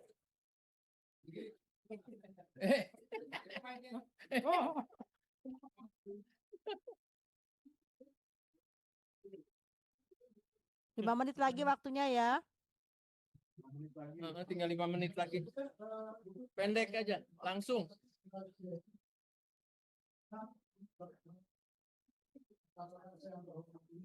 Saya di Pantau, lulusan tahun 71 Kota Maria. Saya di kebetulan saya ini tinggal di daerah Lembang dan bukan di daerah yang rawan. Seperti dari Ujung ke atas, ada daerah di Jengkol, di situ ada Laparan, nah itu saya di daerah situ. Nah, di daerah situ kebetulan itu orang sudah bilang gawir ya. Tapi itu di situ di tebing itu, dari situ banyak perumahan. Keuntungan itu saya tahu itu dipotong Bandung. Nah, itu kan rakyat Bandung dan lain sebagainya. Tapi kalau saya mendengar begini ya saya juga agak was-was. Tiba-tiba aja ada satu senti, lalu bagaimana bangunan itu? Itu yang jadi permasalahan kata tadi. Waspada. Mas bilang itu bahwa itu kita harus waspada dan kita berdoa. Walaupun bagaimana kita turun sedikit aja kan sudah. Tapi ini sudah kadung gitu. Nah, dulu juga. Iya, benar. Sudah ada. Sudah terlanjur. Nah, dulu kalau 80-an saya pernah dengar bahwa di daerah Lembang itu ada namanya kawasan Bandung Utara itu yang ada undang-undangnya bangunan itu tidak boleh melebihi daripada ketinggian 600 sampai 800 meter di garis 50 tahun pada waktu itu.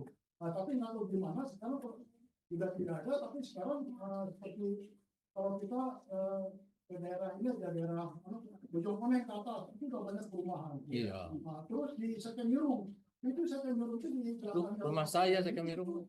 Tapi di situ Ini dibatasi 6 menit karena Ya, udah ngerti Pak. Ya. Kang ini panjang pendek dikit aja. Ke intinya aja Mas Studio. Nanti kita jawab. dibatasi 6 menit. Soalnya udah tinggal Kita bisa terusin lagi nanti kalau zoomnya udah mati juga kita kita diskusi santai aja. silakan ya. Bukan begitu, kan saya batasi waktu karena di sini sudah subuhnya sudah lewat, makanya udah tinggal setengah jam lagi, jadi saya akan tinggalkan. Tapi kalau misalnya masih ingin berbicara dengan Dum, silakan, saya nggak akan tutup, atau mungkin udah Asbi menutup acara.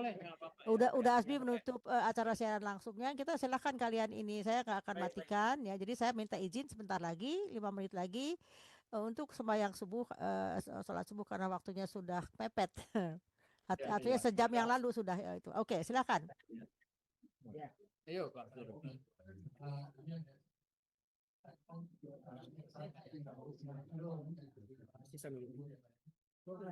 Kedengaran nih jelek deh. Kurang dekat. Oh, itu.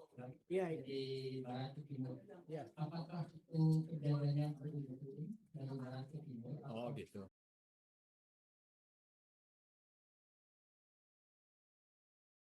Di timur itu kan misalnya di daerah di Loke Pak ya. Iya.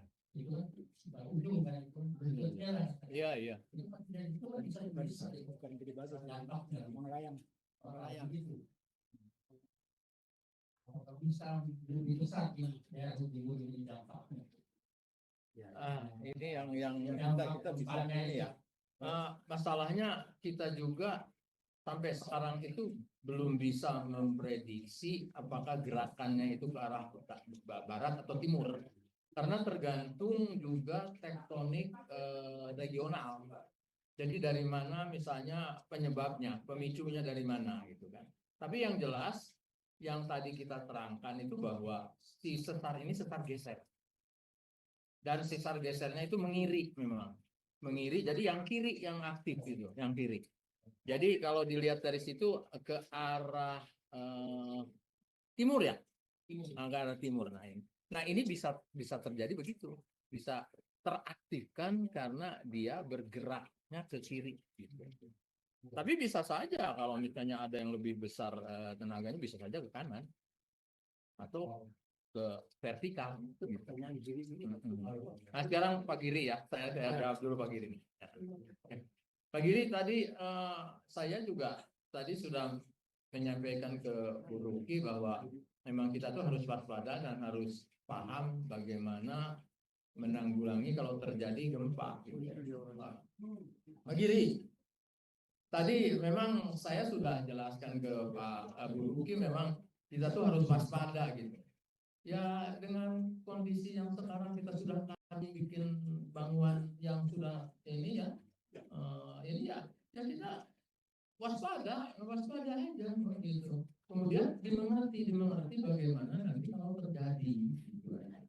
Nah masalah misalnya ada pembangunan di daerah sebetulnya daerah konservasi air seperti di ini yang jadi problem itu sebetulnya memberikan izin kan. Ya, Ini betul. kebijakan. Dan yang saya prihatin, sebetulnya di Pemda itu kan ada orang biologi, Nah, itu. biologi. Harusnya kita bicara. Jadi bahwa daerah ini itu tidak bisa dibangun. Mm-mm. Malah yang saya prihatin lagi, yang lucunya dosen-dosen ITB itu bikin rumah di daerah konservasi. Nah, ini kan jadi mencontohkan sebetulnya. Betul, betul. Mencontohkan masyarakat tidak peduli sama bencana gitu loh. Nah, ini terjadi sampai sekarang. Jadi Betul. seperti misalnya bangunan yang Menara Kembar, Pak Suryo ya, yang di Dago itu tuh yang punyanya itu bekas Menteri Pariwisata orang Bali namanya saya lupa. Nah, sekarang jadi nggak bisa diteruskan karena ternyata izinnya itu ini pelaksananya tidak sesuai dengan izin. Nah ini Iya. yang memberi itu. Iya. Nah ini Iya. jadi ini di seluruh Indonesia terjadi begini. Iya, betul. Nah, inilah yang kita harus waspadai dan kita Betul. juga kalau misalnya anak kita atau cucu kita membangun rumah, ya lebih baik konsultasi dulu ke Betul. orang biologi yang tahu Ya. wilayahnya apa bahaya atau tidak, mungkin itu. Ya. Jadi Pemda ini sebetulnya kuncinya di Pemda. Betul. Pemda ini Betul sekali. Saya potong sebentar Kang Dani ya. Saya juga teringat. Kita ini aja. Enggak. Saya memberikan sedikit ulasan. Saya potong karena saya teringat juga kasus di sana tuh di mana tuh di Bogor yang dibangun wisata yang kemarin ini waktu saya lihat KDM ke sana membongkar itu. Kan itu juga sebetulnya daerah rawan, daerah itu kan dibangun ya yang memberi izinnya itu yang dan setelah diberi izin malah mereka memperluas. Jadi semena-mena karena ya jadi memang izin itu harus ada untuk meminimalisasi bencana. Tetapi yang memberi izin itu kadang-kadang juga tidak tahu apa yang dia beri izin. Jadi mereka ya sama yang bohong kata orang Bandung. Sarwa yang bohong. Tidak tahu, pura-pura tidak tahu. Iya gitu, betul. Oke, sebentar lagi akan saya tutup. Saya ingin satu yang menceritakan bahwa kalau terjadi bencana di Belanda bukan karena perang, kita akan semuanya tenggelam. Itu ya begitulah drastisnya ya kalau terjadi di Belanda. Mudah-mudahan tidak tercapai. Kenapa? Di Belanda itu lebih rendah. Jadi kita betul sambil berdoa berusaha. Kalau kita sudah berusaha, kalau Allah berkehendak lain, tamatlah semua riwayat kita. Jadi kita setidak-tidaknya webinar ini sangat bermanfaat bagi kita semua. Saya ucapkan terima kasih kepada para narasumber dan juga kepada pemirsa dan juga pendengar Radio Gebuminang. Saya Tati Aprilia Westhoff dari Belanda. Mohon maaf lahir dan batin apabila ada kesalahan-kesalahan yang tidak saya sengaja baik dalam perkataan ataupun dalam perbuatan. Mudah-mudahan kita bisa bertemu kembali pada acara yang lain. Saya serahkan kembali mic ini kepada MC kita Tehnita Juwita. Terima kasih. Bangga Nita. Jadi wilayah kita sih sebetulnya ikhtiar. Betul. Udah Aspi bagaimana? Apakah setelah ini udah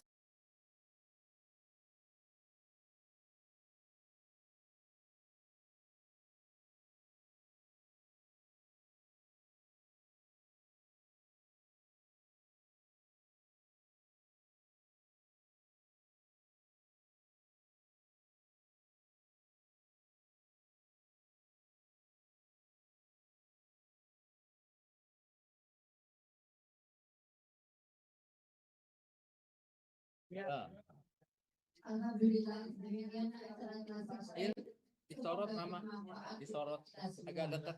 Pertama saya ucapkan terima kasih untuk para pakar dari narasumber dari alumni SMP Santa Maria Bandung, juga Radio Gebuminang yang telah memfasilitasi kita semua. Semoga segala yang telah kita nikmati ini menjadi manfaat untuk kita semua. Amin. Dan juga Allah buat semua orang ini. Amin. Mohon maaf segala kesalahan, karena kesalahan milik kita sendiri. Segala kebaikan hanya milik Allah Subhanahu wa taala. Amin. Wabillahi taufiq wal hidayah. Wassalamualaikum warahmatullahi wabarakatuh. Waalaikumsalam warahmatullahi wabarakatuh.